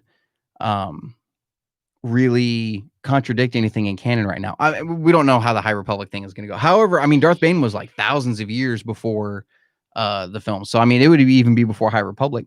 That's just me personally, but I get where you're coming from. Brandon says, have you read the Star Wars Rule of the Jedi series? Or is that what it says? Rule of the Jedi? It's a Legend series. I haven't. I used to keep up on the Legend stuff, but it got to the point where it was just so hard to keep up with. I ended up giving up. Oh, Fate of the Jedi. Yeah, okay. I was gonna say Raid of the Jedi, but yeah, Fate of the Jedi. No, I haven't read that. Jared says, do you like Star Wars? A little bit. Yeah, you can say that. Yeah. Ace says, so you only put canon books on your shelf. I put canon books on this shelf. I've got a shelf out there for Legends. I do have most of the Old Republic Legends novels. I think the only one man, my phone's blowing up right now. I think the only one I'm missing is Plagueis. I think that's the only Legends Old Republic book I'm missing.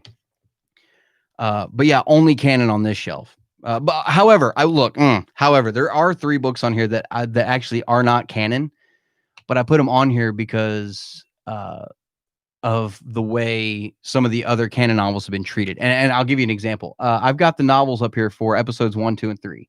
The old novelizations by Del Rey, you know, these. I've got these up here. These aren't canon, all right? So this does cause some confusion. I've got this one, I've got Attack of the Clones, and I got Phantom Menace. The reason I put them up there, though, is because they're canon where they line up with the films. There's a lot of extra stuff in those books that's not in the film, and that extra stuff's not canon anymore. But the reason I put them up there is because there's stuff in the novelizations now from the Disney films, the Disney era films, that have been retconned that aren't canon in those novels either, but they're still up here. A good example is Force Awakens in the novelization. Rey and Poe meet for the first time, and it wasn't in the film. And the way the conversation goes is exactly the way it went in The Last Jedi. So basically, it was retconned from that novel as not happening then, but it happened in Last Jedi at that point. So that was the thing that kind of made me go, well, shit, I can put episodes 1, 2, and 3 up now. You know what I mean? Because we don't know if those scenes are canon or not. You know what I'm saying? The pattern they've kind of been going with making stuff canon that wasn't in the first place. I tend to think everything in those novels is canon at this point. I tend to think it is, but we don't know that. My favorite deleted scene of all time in Star Wars is now canon thanks to IDW's comics. It was the scene on Hoth where 3PO rips the sign off the door and the snowtroopers come through and the Wampa reaches out and grabs one of the stormtroopers. That's canon now. Thank God. I love that scene. But yeah, other than those 3 novels, everything on this shelf is canon. Yes. Jared says, I kind of like Star Wars. Good, man. We can be friends. Ace says, do you have a video of all the Legends books ranked, or do you plan on making one? Oh, I do not. I have not read anything near all of the Legends. I think, honestly, we could do a series. If Richard J, I wish he was in the chat right now. If Richard J was willing, because he's read everything. If we could sit down with him and do a series talking about each novel, he would be the guy to talk to, not me. I used to read the Legends stuff, and then it got to a point where I couldn't keep up with it anymore. And I think the last Legends novel I read before I gave up was Kenobi by John Jackson Miller. Good novel, by the way. Great book. But I gave up. And once in a while I'd pick up a book, that kind of interested me, and I would read that, but I didn't make it a point to keep up with it anymore. Which is basically why this channel exists now, because I wanted to keep up with everything after that. Lindino says, all right, got to go. Peace. Later, brother.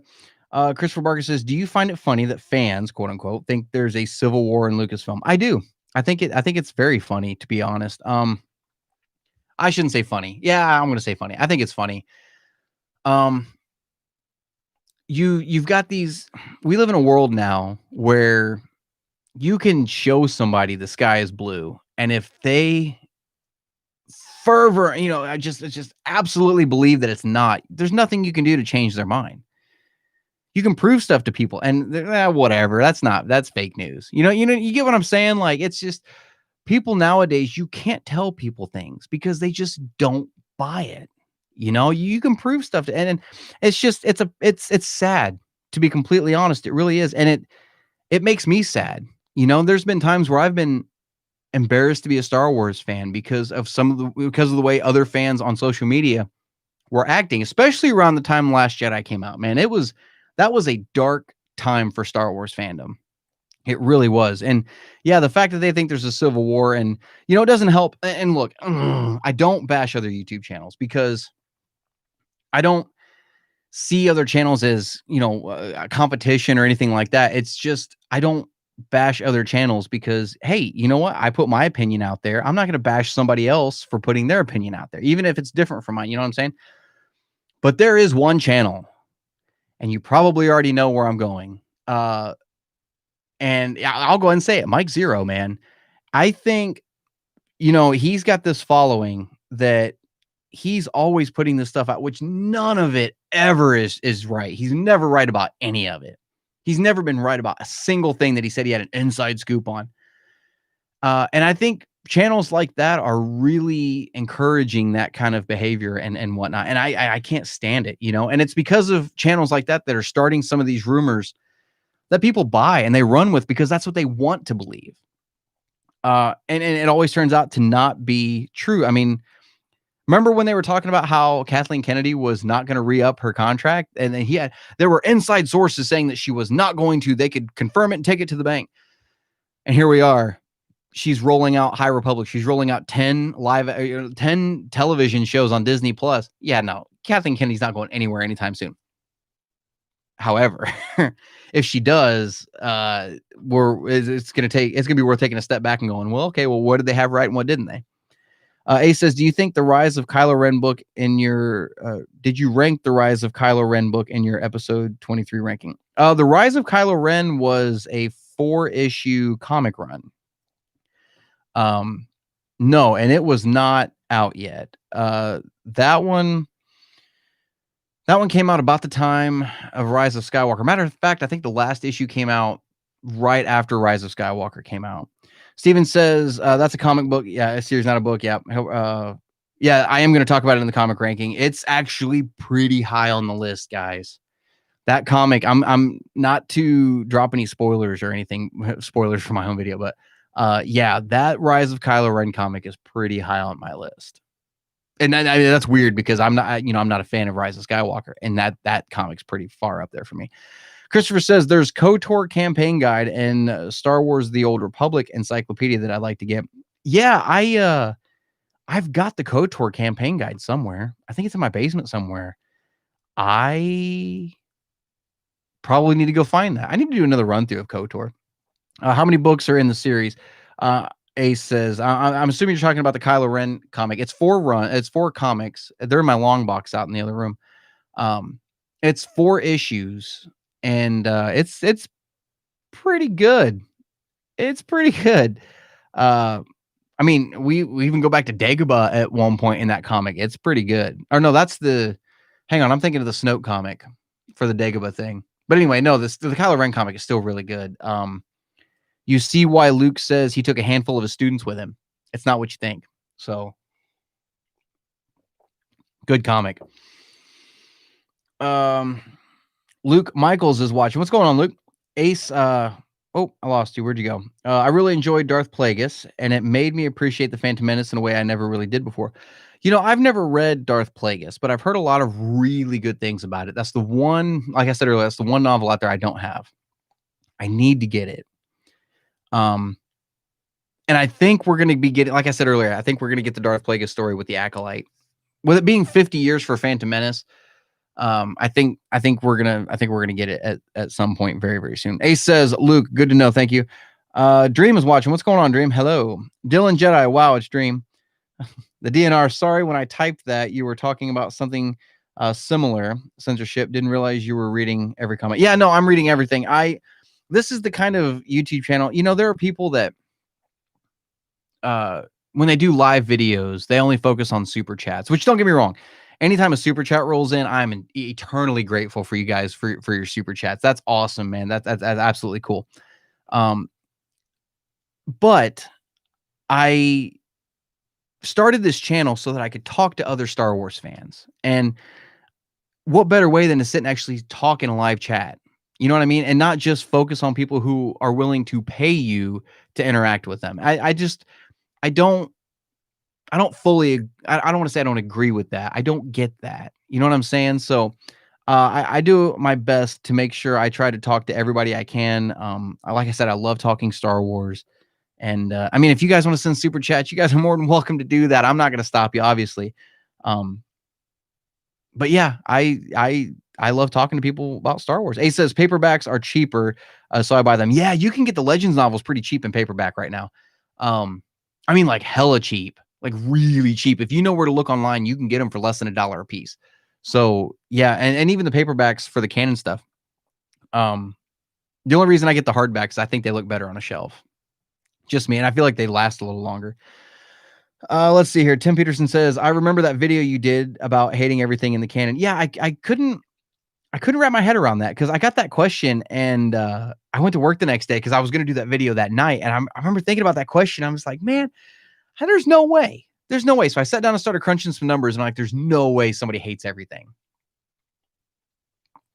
It's impossible because it's expensive too. I figured when I figured out how much I've spent on Canon so far for that video, I was amazed that my wife hasn't left me yet. Probably could have paid off a good chunk of the house by now. Christopher says there should be Legends material on Qui-Gon and Count Dooku, seeing how there is barely anything mentioned. Yeah, no. There should be. But make it canon. I don't see why it has to be Legends though. Make it canon. Because there's not a lot there in canon either. There's a little bit with Dooku, Jedi Lost, and a little bit from Master and Apprentice that was kind of dipping in their toes into that story a little bit.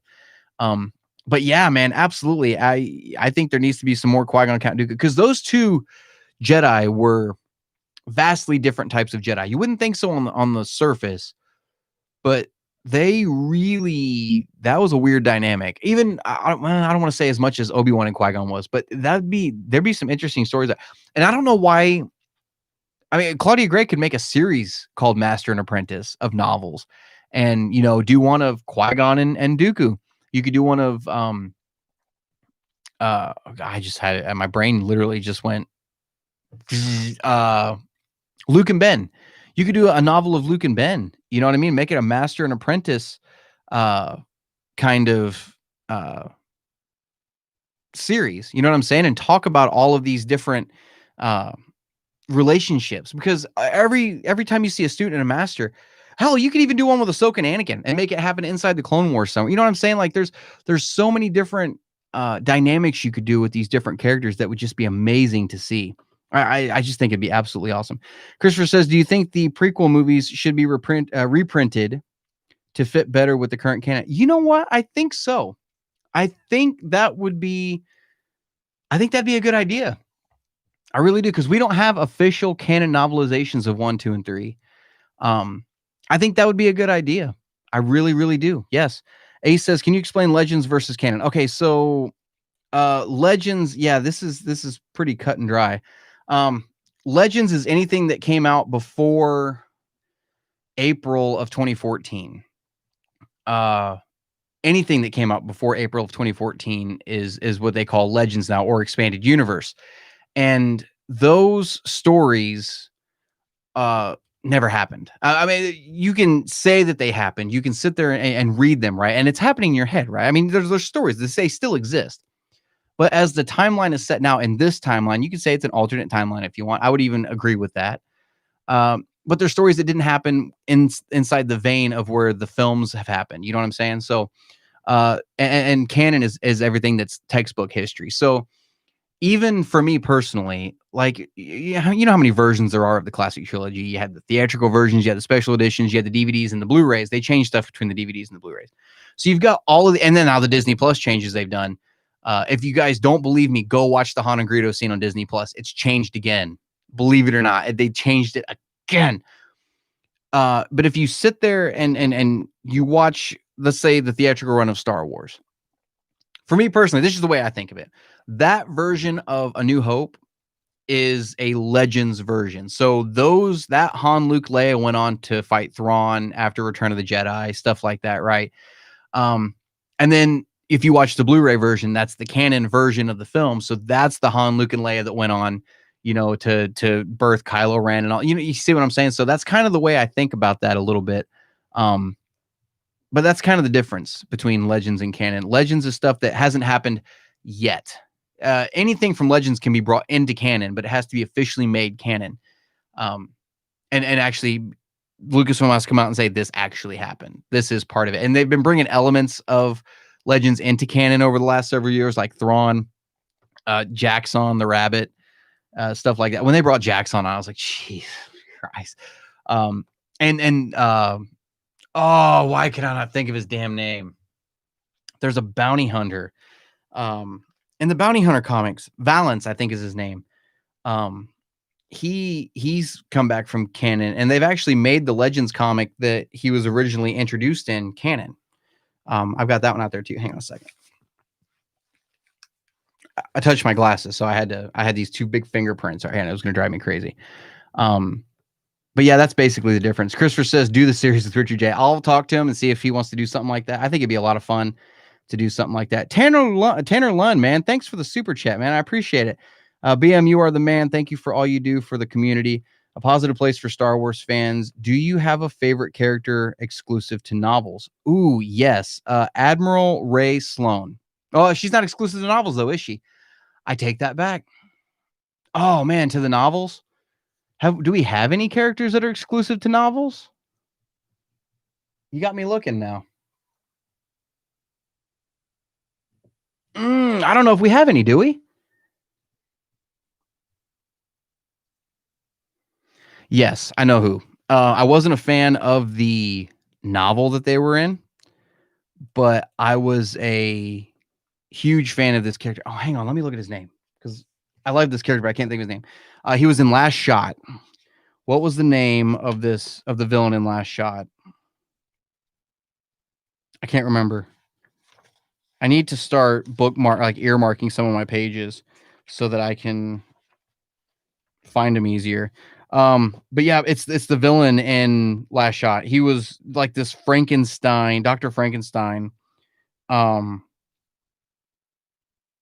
like weird. Oh, Faizan Gore. Is that his name? Yeah, it was Faizan Gore. Amazing character, dude. Absolutely cool character. He was combining droid parts with organics and was making all of these like weird like cybernetic enhanced Wookiees and stuff like that. I mean, it was for being a crap novel, just my opinion. If you guys liked it, cool. But for being a crap novel, in my opinion, that was a really cool villain in that book. I was really happy with that villain. He was very, very cool.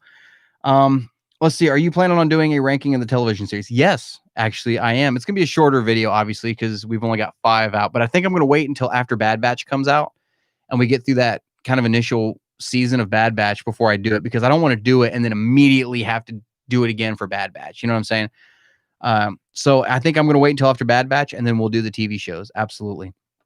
Christopher says a dark time for Star Wars fandom. Fair enough. To me, it's no different than when the prequels were bashed on nonstop. No, I agree with you. I totally agree. The only difference between like when Last Jedi came out and when the prequels came out, the main difference, and don't get me wrong, I'm sure there's people that really did hate on the prequels. I mean, I wasn't a big fan. I was 13. Was I 13? No, I was. When did Attack of the Clones come out? 2002. Yeah, I was 13. Even being 13, I was not I was like, oh crap, this sucked. And the only difference though is social media wasn't as big a thing back then as it is now. It was there, but it wasn't to the degree that it is now. Blogging was just starting to kind of be a thing. Uh, YouTube was just starting, stuff like there wasn't a whole lot of opportunity for everybody to put their opinions out there. You know what I'm saying? Now we've got this platform where everybody and their mother has an opinion. And I say that, but I still utilize the platform and do the same thing. But that's the only difference I see. I think it was still, yeah, I think it was still bad then, but it wasn't as in your face as it is now. If you get what I'm saying, that's the only difference. I do agree with you. The prequel time was bad, but I think every time, because now the prequels are getting so much love. The fact that Hayden Christensen's coming back, because I know he caught a lot of crap back then, and I think it's a generational thing. I think every time a new trilogy comes out, the people who were there for the one before it think that this new one's going to be for them, and then it's not, and it's this generational gap. Because think of the time between each trilogy when they're made. You know what I'm saying? There's a generation there. I think that's what the issue is, to be completely honest. And I think it goes to the sequels too. I think the people that were there for the prequels saw these sequels come out and like, what the hell is this? You know what I'm saying? Like I was raised during the prequel era, but I consider myself a classic Star Wars fan. I was a Star Wars fan of the OGs before the special editions ever came out. So that's kind of where I fell with that, with that generational gap. You know what I'm saying? So yeah, I don't know why everybody just has to bash on it. Christopher says, I kind of wish it was Korriban and not Exegol that Kylo went to. I do too. I do too. We do know that Korriban used to be the name, because now the Sith world I think is Moraban, and everybody got mad because they were like, "Well, it's Moraban. It used to be called Korriban. Is that a thing now?" And I think in Dark Legends, no, it was Myths and Fables. They come out and said that, yeah, no, this is the same planet. It used to be called Korriban. Now it's called Moraban. But yeah, I completely agree. It should have been Korriban. Instead, why make something new? Because here's the thing. This is a perfect example. Dave Filoni, right? When they were talking about doing, or not Dave Filoni, not Dave Filoni, the story group, when they were talking about doing Rogue One, they said they needed a character for Rogue One that was it's Saul Guerrero's character. They needed somebody who was, a really strong patriot, kind of the terrorist kind of type, you know what I'm saying, kind of thing. And they were going to create a character, and they came along, and the story group said, well, we have a character like that. I think it was Pablo actually said we were going to have a character like that. Just use him. And so they used Saul Guerrero. And that's great when you do something like that and you can make it work, and you already have the kind of aesthetic that you need for a character or a planet or something. If you already have one, why create a new one when you could just use what you have that people already have that emotional attachment to? You know what I mean? So yeah, I completely agree that it should have been Korriban. Completely agree. Brianna says, have you read the new Jedi Order book series? I've read a couple of them, I think, but it's been a long time since I've read any of those. It's been a long, long time.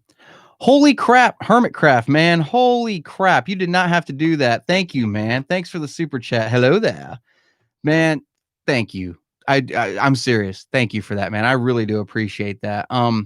Wow. Dude. You do too much for us, man. For those of you that don't know, Hermitcraft is a Patreon supporter also. What's the word I'm looking for? Man, I can't even think of what it's called. I'm hating myself right now. Hang on, I'll just look because it's driving me crazy. Let me see. Server boosted. That was the term I was looking for. He was our first server boost for Discord. Also got us to level 1, man. You do too much for us, man. I appreciate it. Truly, I really do. DNW super chat. Thanks, man. I appreciate you. Good on you, man. A lot really don't do anything but the supers for me. I don't really care about making money on here. I like the interaction. Same. I really do. Yeah, guys, thank you. Thank you so much. That means a lot. It really does. Wow. Brianna says, geez, guys. Brianna says the first book in the Fate of the Jedi imprint is written by Christine Golden. Oh, it is. Ooh, you won me over. I might have to go check it out. Tim says, I really hope the thing that Claudia Gray couldn't talk about yet. Oh, God, yes, is the sequel to Lost Stars. I completely agree with you. When I did that reaction video last night, I don't know if you guys have watched that. I instantly started thinking Lost Stars 2. Instantly. I went in and I started telling Kirsty about it. I was like, hey, because here's the thing. They were... The moderator asked them if they were working on any projects. And they were all telling their projects. You know, Daniel Jose Older's working on a middle grade novel. Kavan's working on his stuff. Justina Ireland's working on her manga and stuff like that. But when they come to Claudia Gray, she said, I'm working on something. It exists, but I can't tell you what it is yet. If it was High Republic, I think she would have said it was High Republic. I think she would have said what it was. But because she did not say what it is, I don't think it has anything to do with High Republic. And I instantly got excited because it very well could be Lost Stars 2. We could be completely wrong. It's probably something High Republic, but I'm hoping so much that it actually is Lost Stars 2. That book deserves, I mean, how is it the one book that everybody considers top of the list? How is that the one book that doesn't have a damn sequel in the canon right now? How is that possible? It makes no sense to me whatsoever. Christopher Barker says, changing the Greedo scene in A New Hope is a tradition almost as old as Life Days. Stir, whip, stir, whip, stir. Yeah. I don't think at this point we're ever going to really find out what really happened in that booth. I really don't. Because remember, we talked about Pablo. He's come out on Twitter and said the only thing that's canon about that is that 2 people walked into that booth and 1 walked out. That's what's canon. Stories differ depend on who you ask. So, yeah, I'm hoping that at some point we just get a definitive boom. This is it. Lock it down. Nail it down. This is what happened. Yeah, I'm getting this Greedo changing thing is driving me crazy because now they've changed it to where they fire at the same time, and it's a bigger deal than what Star Wars. Some people outside the Star Wars community think it is. It's a big deal. It has a lot to do with Han's character. That's the deep part of it, because In the original, for those of you that don't know, I'm sure everybody knows at this point, but just for, I'll play devil's advocate for a second. In the original, Han blew Greedo away. Greedo never popped off a shot. That said a lot about Han Solo. He was a scoundrel. He was a smuggler. He was a pirate, right? He was willing to blow the guy away in front of on the table across from him because he knew he was getting ready, to be turned in for a bounty. Then they changed it to where Greedo shot first, which means Han was then defending himself. Bullshit. And now they've changed it to where they fire at the same time. No, man. Greedo should never have popped off a shot. Never. Let's see here. Steven says, oh, wait, no, I passed one. Tanner says, I didn't even think about that. Hell yeah, Tim. Yeah, the Lost Stars thing. Oh, I can't wait. I'm hoping to God that's what that is. Steven says, wait, what comic run is canon now? There's quite a few comic runs that are canon. Which one are you talking about, Steven? Let me know. James says, are you excited for Lego Star Wars? Yes. Absolutely. I'm a big kid when it comes to Star Wars and stuff like that. You can ask Kirsty. There's been times where she's walked in and caught me playing with action figures while I was talking to my buddy on PlayStation chat, waiting for an update to download. Like I'm that big of a kid.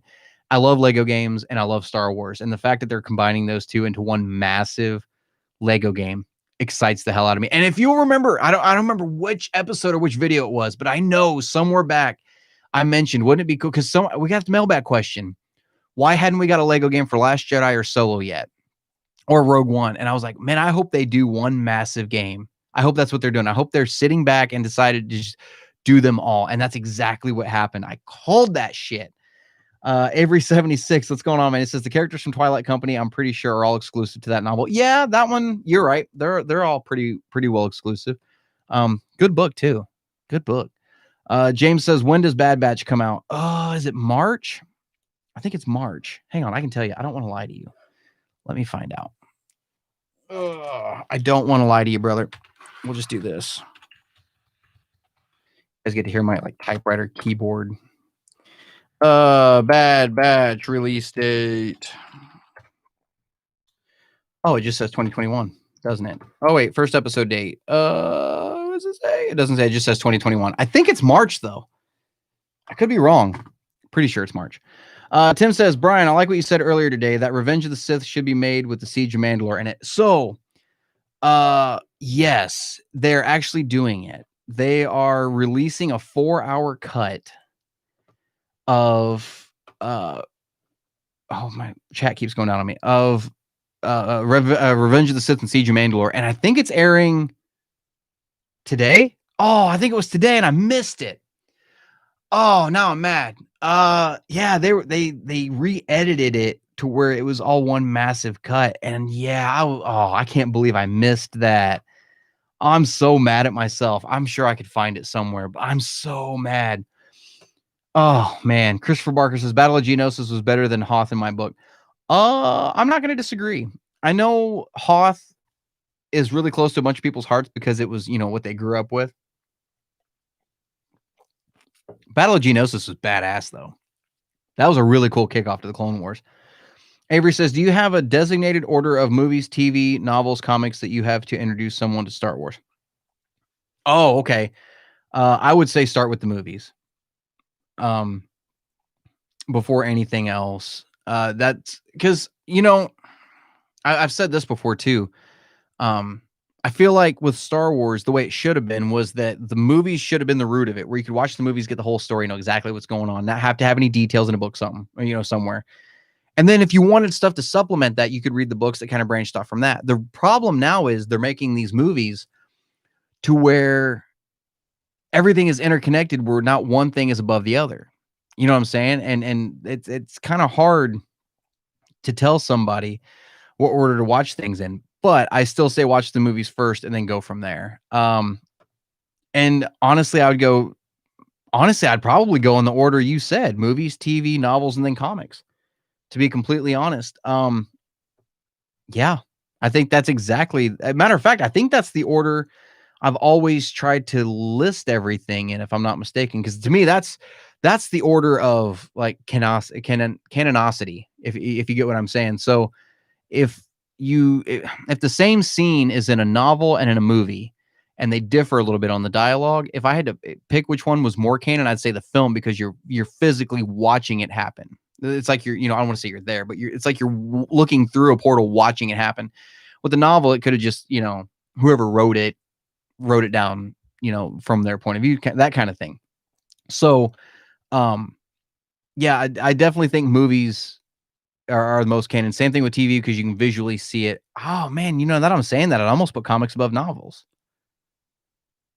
Yeah, I'm gonna have to put comics above novels, because the Thrawn novel had a 6-issue comic run, 6 or 7 comic issue run with it, where you could actually visualize what was going on in the book then. So yeah, I'm gonna have to put comics above novels.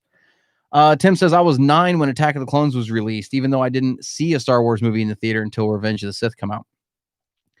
I remember the night Attack of the Clones came out. Oh, I remember leading up to it too, because it was that time period where I was like 12 or 13 when it was coming out, and we were leading up to it. And I remember it was that time.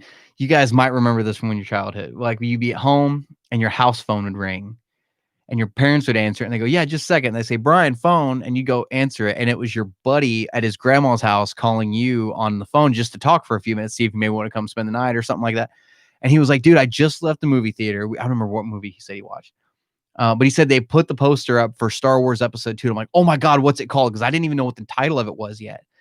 And he said it's called Attack of the Clones. And then we started talking, because at the time he was like, I don't think it's Anakin that becomes Vader. I think it's his clone and all this stuff. And like everything started running rampant. We started going crazy.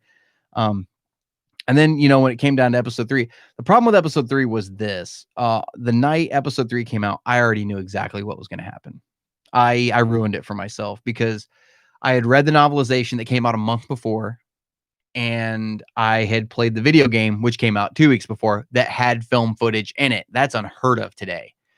But it had the film footage. And so I had a gist of what was getting ready to happen, but to watch it was an entirely different thing. But I remember standing in line to get in that night, and I casually mentioned to somebody that I'd read the book and I played the video game, and I started getting berated and told, you better not say a GD thing. I swear to God, because and then I will murder you. I was in 2005. I was 17. Yeah, I was 17 at the time, and people were threatening me because I'd already read the novel, and I wasn't saying nothing to anybody. It was just, it was a crazy night. Christopher says, I say the special edition of the OT are better than the VHS versions. You're wrong, but that's okay. No, I'm just kidding. No, everybody likes their own thing. I got the theatrical versions out there on VHS, and as a matter of fact, I got them on Laserdisc also. I've never watched them on the Laserdisc. I need to. But yeah, I remember when the original with the special editions came out in 97. We went and saw those in theaters. My mom took them because it was like they're releasing one every other week, I think is what it was. And yeah, I remember going and seeing those in theaters. Personally, I don't get the Korriban to Morriban change. Feels unnecessary. I think it was basically Disney flexing, saying, oh, hey, this is how much control we have over everything now. We want to be able to control the name of the Sith homeworld. And then they didn't even use it in the movies. So I think that's all it was. It was just a weird Disney flex. Tim says, I watched your reaction to the High Republic live stream. Thanks, man. Yeah, no, that was fun to sit and watch last night. The DNW says, what's going to happen is Grogu is going to come in and shoot Greedo from under the table, because why not? Man, I love me some Grogu. I got him up here. If you guys can see him, he's constantly watching over me like a guardian angel in this booth. I love me some Grogu. My son is obsessed with Baby Yoda. That's what we call it. He doesn't know the name Grogu. He's 1, but he knows that song, that Baby Yoda, baby. You see on TikTok. He loves that damn song. And we got him a bunch of Baby Yoda stuff for Christmas, and he's got shirts, and he's got this like loofah, shower loofah that's Baby Yoda. He's obsessed with it. Steven says, the one that introduces the main character of the new Bounty Hunter run. Sorry, I don't know his name, is the cyborg guy. Yeah, Valance. I'm pretty sure is his name. He used to be Legends. They just brought him in also. Ace says, do you play Star Wars Battlefront? I do once in a while. I was supposed to be doing a game night tonight, but I was having problems with my PS4, so I wasn't able to. And I was going to do some more Battlefront 2 campaign, because the last time I did Battlefront 2, I think Tim was there for that. He remembers this. for some reason, my PlayStation, and I didn't even know this was possible, my PlayStation started streaming my gameplay twice to my YouTube channel. So it was crashing my PlayStation like crazy, and my stream health was so low because it was trying to stream it twice. And Richard J got on this chat and was like, dude, you're streaming it twice. I'm like, there's no way. That's impossible. And sure enough, I was. So I have to go back and redo those levels of Battlefront and do them for game night. And I was going to do that tonight. And then my PlayStation was messing up. I need to just upgrade is what I need to do. But yes, I do play Battlefront. I can't play Starfighter Assault anymore now, though, since I've played Squadrons. It ruined it for me. I love Squadrons so much. That's such a fun game. I play it in VR. That's why I just get lost in it. Christopher says, Lego Star Wars Holiday Special DVD. Why do we not have that? It's treason to the Republic. I don't know why we don't have that. I think it's one of those things where Disney wants to be able to control who can watch it. And the only way you're going to watch it is if you pay them the monthly subscription. But you'd make more money off of a DVD. You really would. You'd make more money. I mean, it's what, $8, $7 for a subscription for a month. You could watch it for $7, $8, or you could go buy the DVD for, $15, $16. Yeah. And I'm also wondering if they're ever going to release Mandalorian on Blu-ray, because I'd love to have that in here on my shelf. And same thing with season 7 of Clone Wars, because I want to put it with the rest of my Clone Wars. Tim says, I can't wait until I can get my hands on my copy of Lego Skywalker Saga. I'm so excited. Have they given a date yet? I know. Oh, crap. I just minimized my stuff. Hang on a second. I know you said you pre-ordered it, or did you say you weren't pre-ordering it? I don't remember. Let me look. Oh, I'm stuck on my cord. Hang on. Lego Skywalker Saga release. Oh, man. I really messed that up, didn't I? Holy cow. I can't even spell. Release date. Here we go. Lego Skywalker Saga. I haven't seen a release date for it. New item coming soon. That's all it says, is coming soon. Okay, PS4. Yes. It still doesn't give a date. What the hell, man? Come on, man. We need a date on that. We need it. So yeah, I don't know when it's coming out. But yeah, I'm really excited for it. Cannot wait. I'm going to get lost in that one. That's probably going to be game night for a while. I need to hurry up and finish Jedi Fallen Order again. And man, I haven't touched Lego Force Awakens in a while. Maybe I just won't finish Lego Force Awakens and we'll just do Skywalker Saga. I think that might be the better way to go, to be completely honest. Tim says, oh man, we missed the 4-hour cut of Revenge of the Sith. Can they put it on Disney Plus? Man, I don't see them putting it on Disney Plus. Damn it, it'd be cool if they did. A says, is the new Levi Star Wars game? Oh, Lego Star Wars game, the complete Skywalker Saga. Yes, it's everything. And are they adding Solo and Rogue One to it? I don't know if they are. Is that going to be DLC? I don't remember. I have no idea. Shadow Dragon is on. Where was the 4-hour cut release? It was supposed to be on a Facebook page today. I don't remember the name of the Facebook page though. I don't remember who sent it to me. I think it was in the chat for our podcast hosts. Let's see here. Christopher says we need a TV series of Rey recreating the Jedi Order. I'm sure there's a market for that. Yeah, I'm sure there's people out there that would love to see that. Personally, I'm not big on it. I mean, I would watch it. Don't get me wrong. If it came out, I would watch it. But I don't. Who's to say she even recreated the Jedi Order after that? I don't know. I mean, maybe she probably did. She kept saying how the Jedi Order needed to come back and all this stuff. Maybe, I don't know. The DNW says, I love that episode 3 game. Had scenes not in the movie. When Christopher Lee said, just because there are 2 of you, do not assume you have the advantage. Man, I wish they had kept that in the movie. I remember that. And there was another scene, because in the movie, when he activates his lightsaber, it goes right into the battle. And in the game, he activated his lightsaber and said something, I'm going to enjoy this, or something along those lines, if I remember right. But yeah, that was a really cool game, man. That was a really cool game. It was like tactical badass. Yeah, it was a really cool game. Let's see here. The Force was strong with you on that game that game night. Yeah. I still can't figure out. My PlayStation just decided to be an overachiever that night. Brianna says, I was there. Your PS4 was messing up a lot. Yeah. And you know what? It hasn't done it since until tonight when I wanted to do the first game night of 2021. I've had no problems running anything else. And then the one night I want to stream, it's just, I don't know. Maybe it's just getting old. I need to take it apart and blow it out. It's probably probably the issue. It sounds like a jet engine going off whenever I hit a cutscene. So maybe that's what I need to do. Ace says, do you suggest I rewatch Clone Wars because I forgot it all and haven't watched it in 7 years before Bad Batch comes out? Have you watched season 7? Have you watched the newest season of Clone Wars? Because if you haven't watched season 7, I would at least watch that. At the bare minimum, I would at least watch season 7. I don't think you necessarily have to go back and rewatch all of it to watch Bad Batch, but I would, like I said, I'd definitely stick with season 7. That's just personal, my personal opinion. Christopher says, pardon language. You're good. Not having physical copies of the recent Disney Plus Star Wars content is some bullshit. I agree. I completely agree, because it's just keeping it exclusive on Disney Plus. That I get what it's a business model. I get that, but it's still, there's a market for people who want to buy this stuff and to have home copies of it.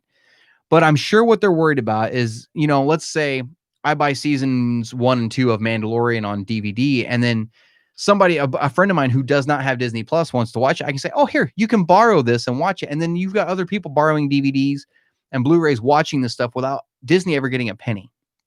And I think that's what it boils down to. I think that's the only reason we haven't gotten any of it.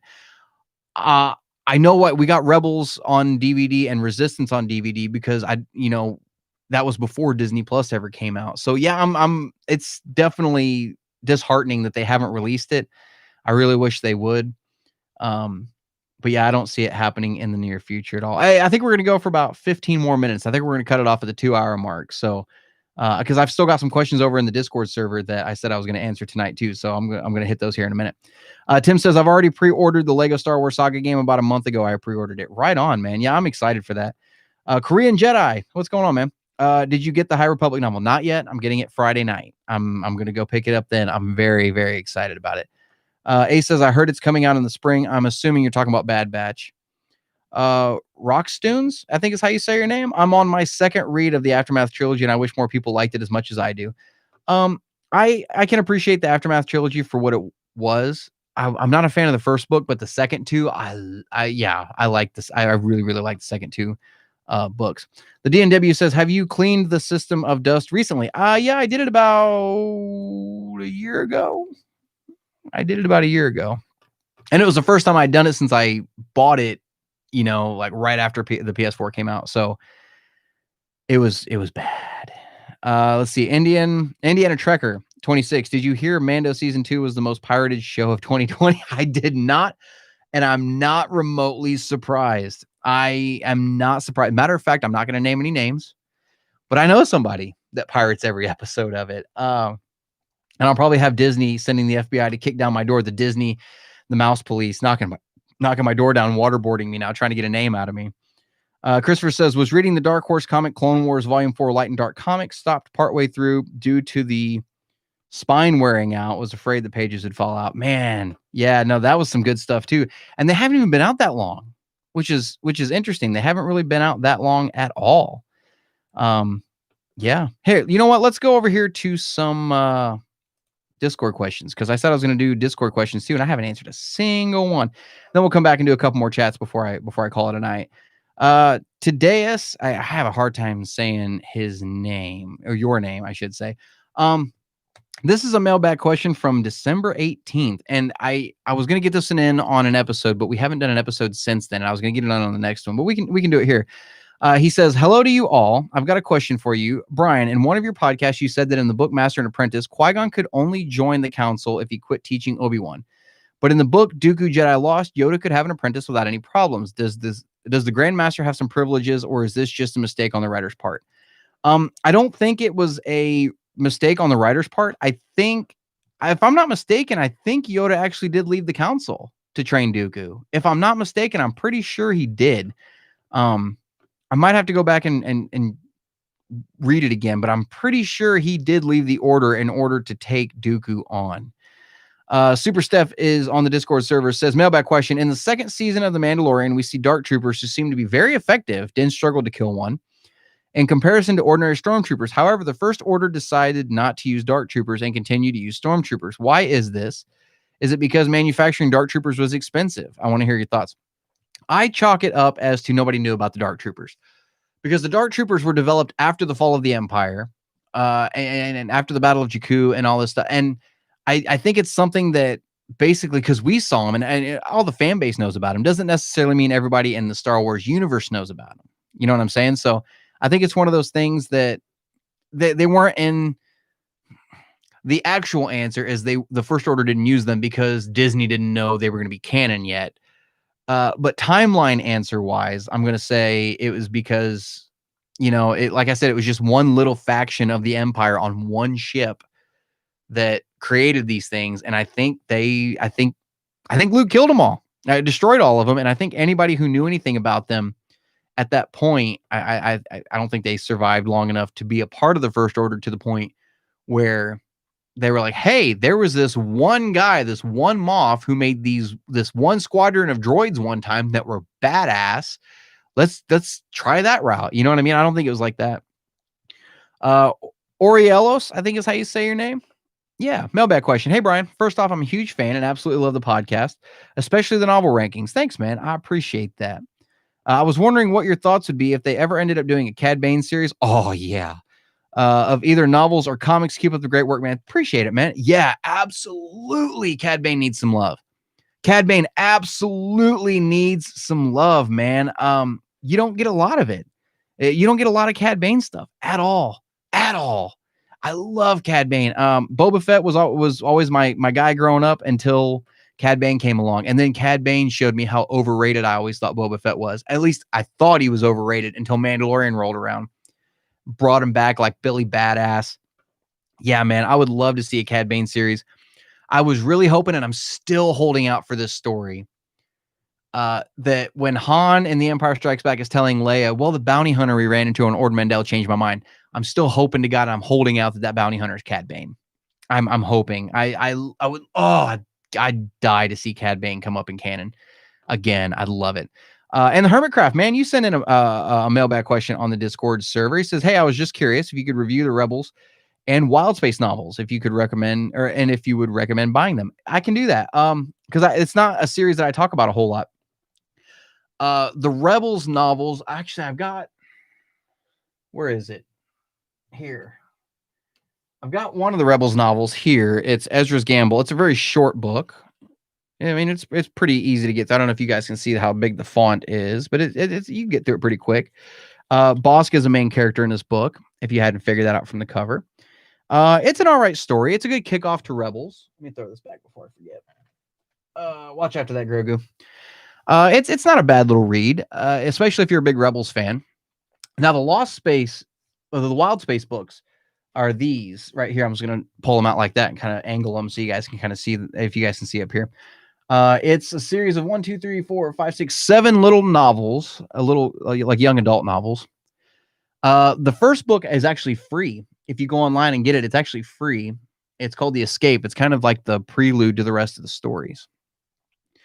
But it follows 2 young kids whose parents get captured by the Empire, and they've got this droid Crater with them. Matter of fact, this is the, I think, grandfather and great aunt to the boy we see in the God, I'm having a brain fart, of the Star Wars Adventures comics, and those little extra stories that has a droid Crater with him, with a little quaky monkey lizard. It's his grandfather and great aunt as children, and they basically go on this hunt to try to find their parents because the Empire has kidnapped them. And it's all right. It's a good little story. Kind of childish, not gonna lie, which is what it's geared towards. That's not a bad thing. And they were this is the one group of stories that it's been back and forth. Was it canon? Was it not canon? Was it canon? Was it not?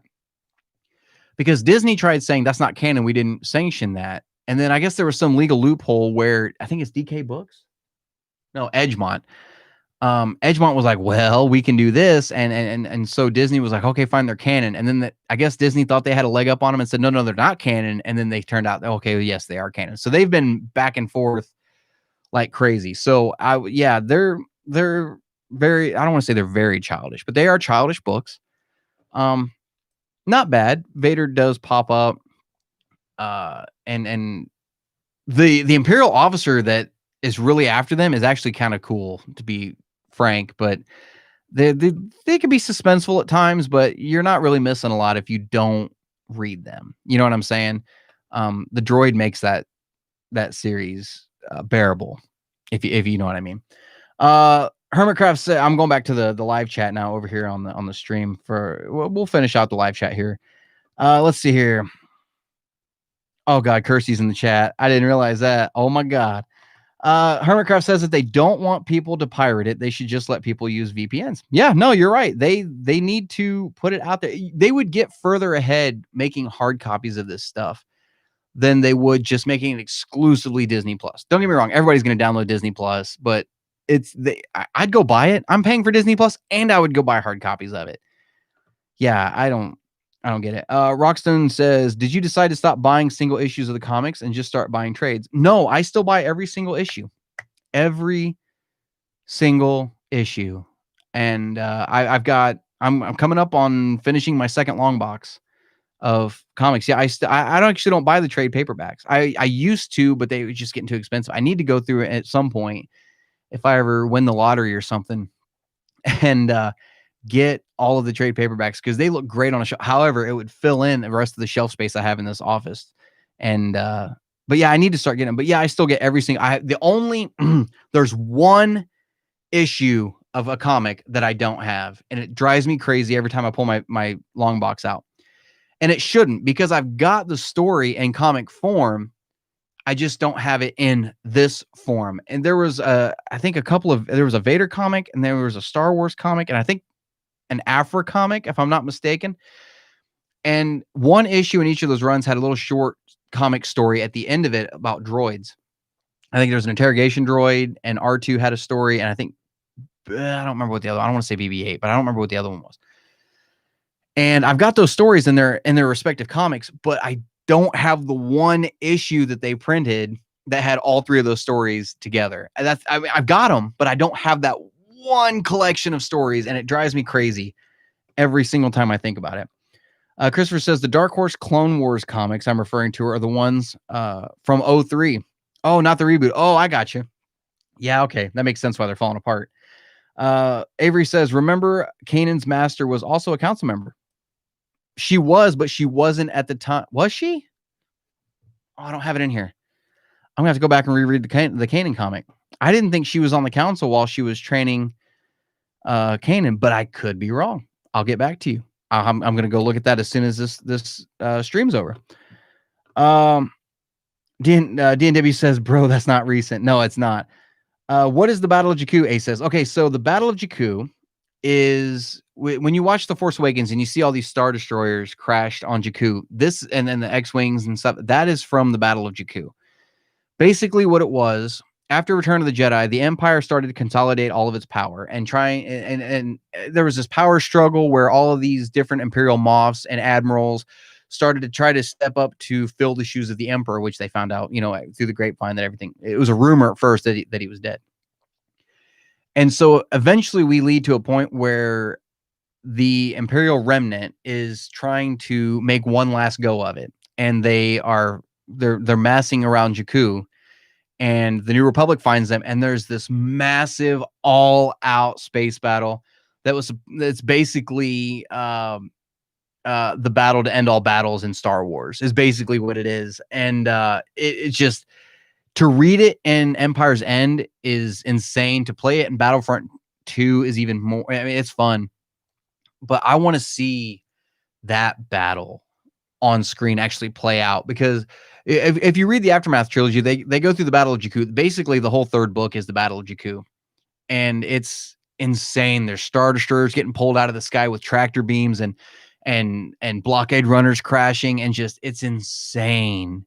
It's this massive battle, and that's basically the battle that killed the Empire. That was the Empire in its death throes, and that was the last nail in the coffin for the Empire. Insane battle, absolutely amazing. And then there was this whole thing going on too on the ground. If you read the Aftermath trilogy, you get the story of it, and it had to do with a bunch of like weird Force voodoo stuff and artifacts and stuff like that. It's really, really cool. It had to do a lot with the Emperor's observatories that we saw kind of in Battlefront 2, we saw Luke go get the compass to the first Jedi Temple in one. And then we got one of those observatories mentioned in Alphabet Squadron now in the second book. But yeah, it was a huge battle. It was the battle that killed the Empire. That was basically the end of the Empire. Kirsty's on. I, for one, would love to see Cad Bane. Slightly disappointed it was Boba Fett. Not gonna lie. Yeah, Kirsty's in there watching this right now. Yeah, we were talking after chapter 5 of season 1. We're like, wait, was that Boba Fett? Because you heard the spurs, and we kept talking back and forth, and I kept saying, man, I really hope it's Cad Bane, because it would leave it to Dave Filoni to bring Cad Bane in, and then it wasn't. Ace says, isn't Cad Bane dead? Okay, so there's some confusion here with Cad Bane. There was an unfinished story animatic from a Clone Wars episode that Dave Filoni showed at Celebration. It wasn't even fully rendered. That had Cad Bane and Boba Fett having a shootout, like an old style, old Western draw. And it was how Fett got the dent in his helmet. But, and I think Cad Bane died in that shootout. But the problem is that was never made official canon. There was a story around it, but it was never actually revealed that he died. You know what I'm saying? It just, that sequence isn't even canon. We don't even know if Boba and Cad Bane had that shootout. It was never released. It was never finished. So I tend to go by the philosophy, if we haven't seen it, then they're not dead. Kind of like Boba Fett. Because, I mean, he was dead for the longest time. No, that's not right. That's not true. So, Chris says, not that I'm aware, but now you've got me thinking. No, he's still alive. Christopher says, oh, crap, I see a toxic Star Wars stream called Our Worst Fears, the new Star Wars. Oh, God. See, people build their YouTube channels around this stuff, and I can't imagine building a YouTube channel around something that I hate. I can't imagine pouring that much of my time and effort and money into something that I hate. You know what I'm saying? I want to talk about stuff that I love. You don't see me doing a damn YouTube channel talking about Twilight. You don't see that. I'm talking about something I love that I like to think that I know a little something about. And I can hear Kirsty laughing in there. And I love Star Wars, and that's what I want to talk about. That's what I want to pour all my energy into. Tim says it's 6:49 at night where I am, and I've not gotten Light of the Jedi yet. Man, it's looking like it's going to be tomorrow, brother. I'm sorry. Amazon said that it's supposed to be coming by 10. Usually by 7. If they're not there, you're probably not going to get it till tomorrow. Do you have a tracking number? Did Amazon give you a tracking number for it? Because you could go check that out and see exactly where it's at. You know what I mean? A couple more here before we call it a night. Hermitcraft says, I'm hoping we see Cad Bane in Bad Batch. I am too. I love Cad Bane so much. He's right up there. I mean, Clone Wars dropped so many good characters on us. Cad Bane, Hondo Anaka. There were so many characters that came out of Clone Wars that I just absolutely fell in love with, and I want to see more of. Cad Bane is top of that list. Hermitcraft says, oof, it's 3:50 a.m. for me. Oh, gosh, man, you're a little ways ahead of me. It's coming up on 9 for me. Steven says she was for episode 1, but left the council before episode 2 started, so I don't believe she was on the council when training Kanan. I could be wrong though. I'll go back and check. But that does sound right. I don't think she was on the council having a Padawan. Which explains why explains why Mace never had a Padawan, but we don't know that. So, and we'll just we'll cap it off right here with Kyler Knowles. This will be the last one for the night. I think with the quote unquote key issues you have, you can make about $1,000. Kanan number 3, Darth Vader 3, all of Kylo Ren run. That right there is about $700 if sold at the highest price. All my comics are in gem mint condition. They're brand new. They're read once, they're put in a bag and board, and I haven't touched them again. Now, once in a while, I'll bring one out to reread it, but I haven't touched them again. I've even got my comic book shop looking for the best issues for me, the best looking ones to put in my pull file. Yeah, Darth Vader number 3 is really big because it's first appearance of Dr. Aphra. Kanan number 3 is really big. And yeah, the Kylo Ren run, because the Kylo Ren run happened. The reason that comic is so rare is while that comic was being printed, I think it was issue 3 or 4. Marvel, for some reason, did not send out all of their shipments of that comic, of the first printing. I think it was issue 4 of Rise of Kylo Ren. And not everybody got their issue of that. And there's not a lot of first printings of that out there. I've got mine, but I don't think there's a lot of them out there. And because I even called my comic shop and I was like, this wasn't in my pull file. And they're like, we didn't get it. And I'm like, what do you mean you didn't get it? So when they finally got it, they threw it in there for me. And he said he only got like 7 copies, even though they'd ordered several more than that. They only got like 7 in the mail, but I was lucky enough. I got one of them. I love my comic shop, Prairie Dog Comics, Wichita. Love you guys, man. They even kept out. They even kept aside free comic book day Star Wars canon comics for me that are first come first serve that they knew I wanted. They even kept those aside for me so I could get up there later that day and get them. Absolutely awesome. If you live anywhere near the Wichita area, go to that comic book shop. You'll do yourself a favor. And we'll do these last 2 real quick. Do you like Dengar? Yes, I like Dengar. I think he's cool. I don't like what they ended up doing with him, though. I think they've confirmed that he was in Rise of Skywalker. He was that weird cyborg-looking guy on Kijimi. Not a fan of that. I don't like what they did with his character, but yeah, I think he's cool. I at least classic trilogy era, I think he's cool. And Steven says the only person we know that had a Padawan on the council is Yoda, I believe. I'm not sure. I'm gonna have to go back and look. I don't know that he did. Maybe he did, man. Maybe I'm just not thinking about it right. I'll go back and look. I'll get back to you guys on that. Actually, I'm not sure. Christopher says being hateful of Star Wars destroys your mental health. That leads to the dark side. Yeah, it does, man. Don't get me wrong. There's parts of Star Wars. Excuse me, God. It sounds like I'm hitting puberty again, doesn't it? There's parts of Star Wars I'm not a huge fan of, but I'm not going to sit here and actively bash on it. You know what I mean? Tim says it's great talking to you, man. It's been a great chat. No, I don't have the tracking number for Amazon. Because I can't read that because the font is weird. Something account with someone. Oh, you share an account with someone. May the force be with you. Yeah, man. Take it easy, man. Thank you guys so much for tuning in for this chat tonight. We've gone a little over 2 hours. I think it was a good chat, man. Thank you guys for tuning in. Guys, thank you to you guys for sending super chats tonight. That was absolutely awesome. You guys made my night. That just getting to sit and talk Star Wars with you guys made my night. But guys, that was cool. Thank you. I really do mean that. Thank you. And I'm sure Kirsty is going to be just as grateful. Thank you guys very, very much. Don't forget the podcast is going to be coming back in the next week or 2. Keep an eye out for the comic ranking video. I'm going to get it out as quickly as I can. And I'd like to do some more of these live chats, man. Just sit and talk to you guys. I love this stuff. So, yeah, guys, until next time, I'll see you guys later. Brian signing off. May the force be with you guys.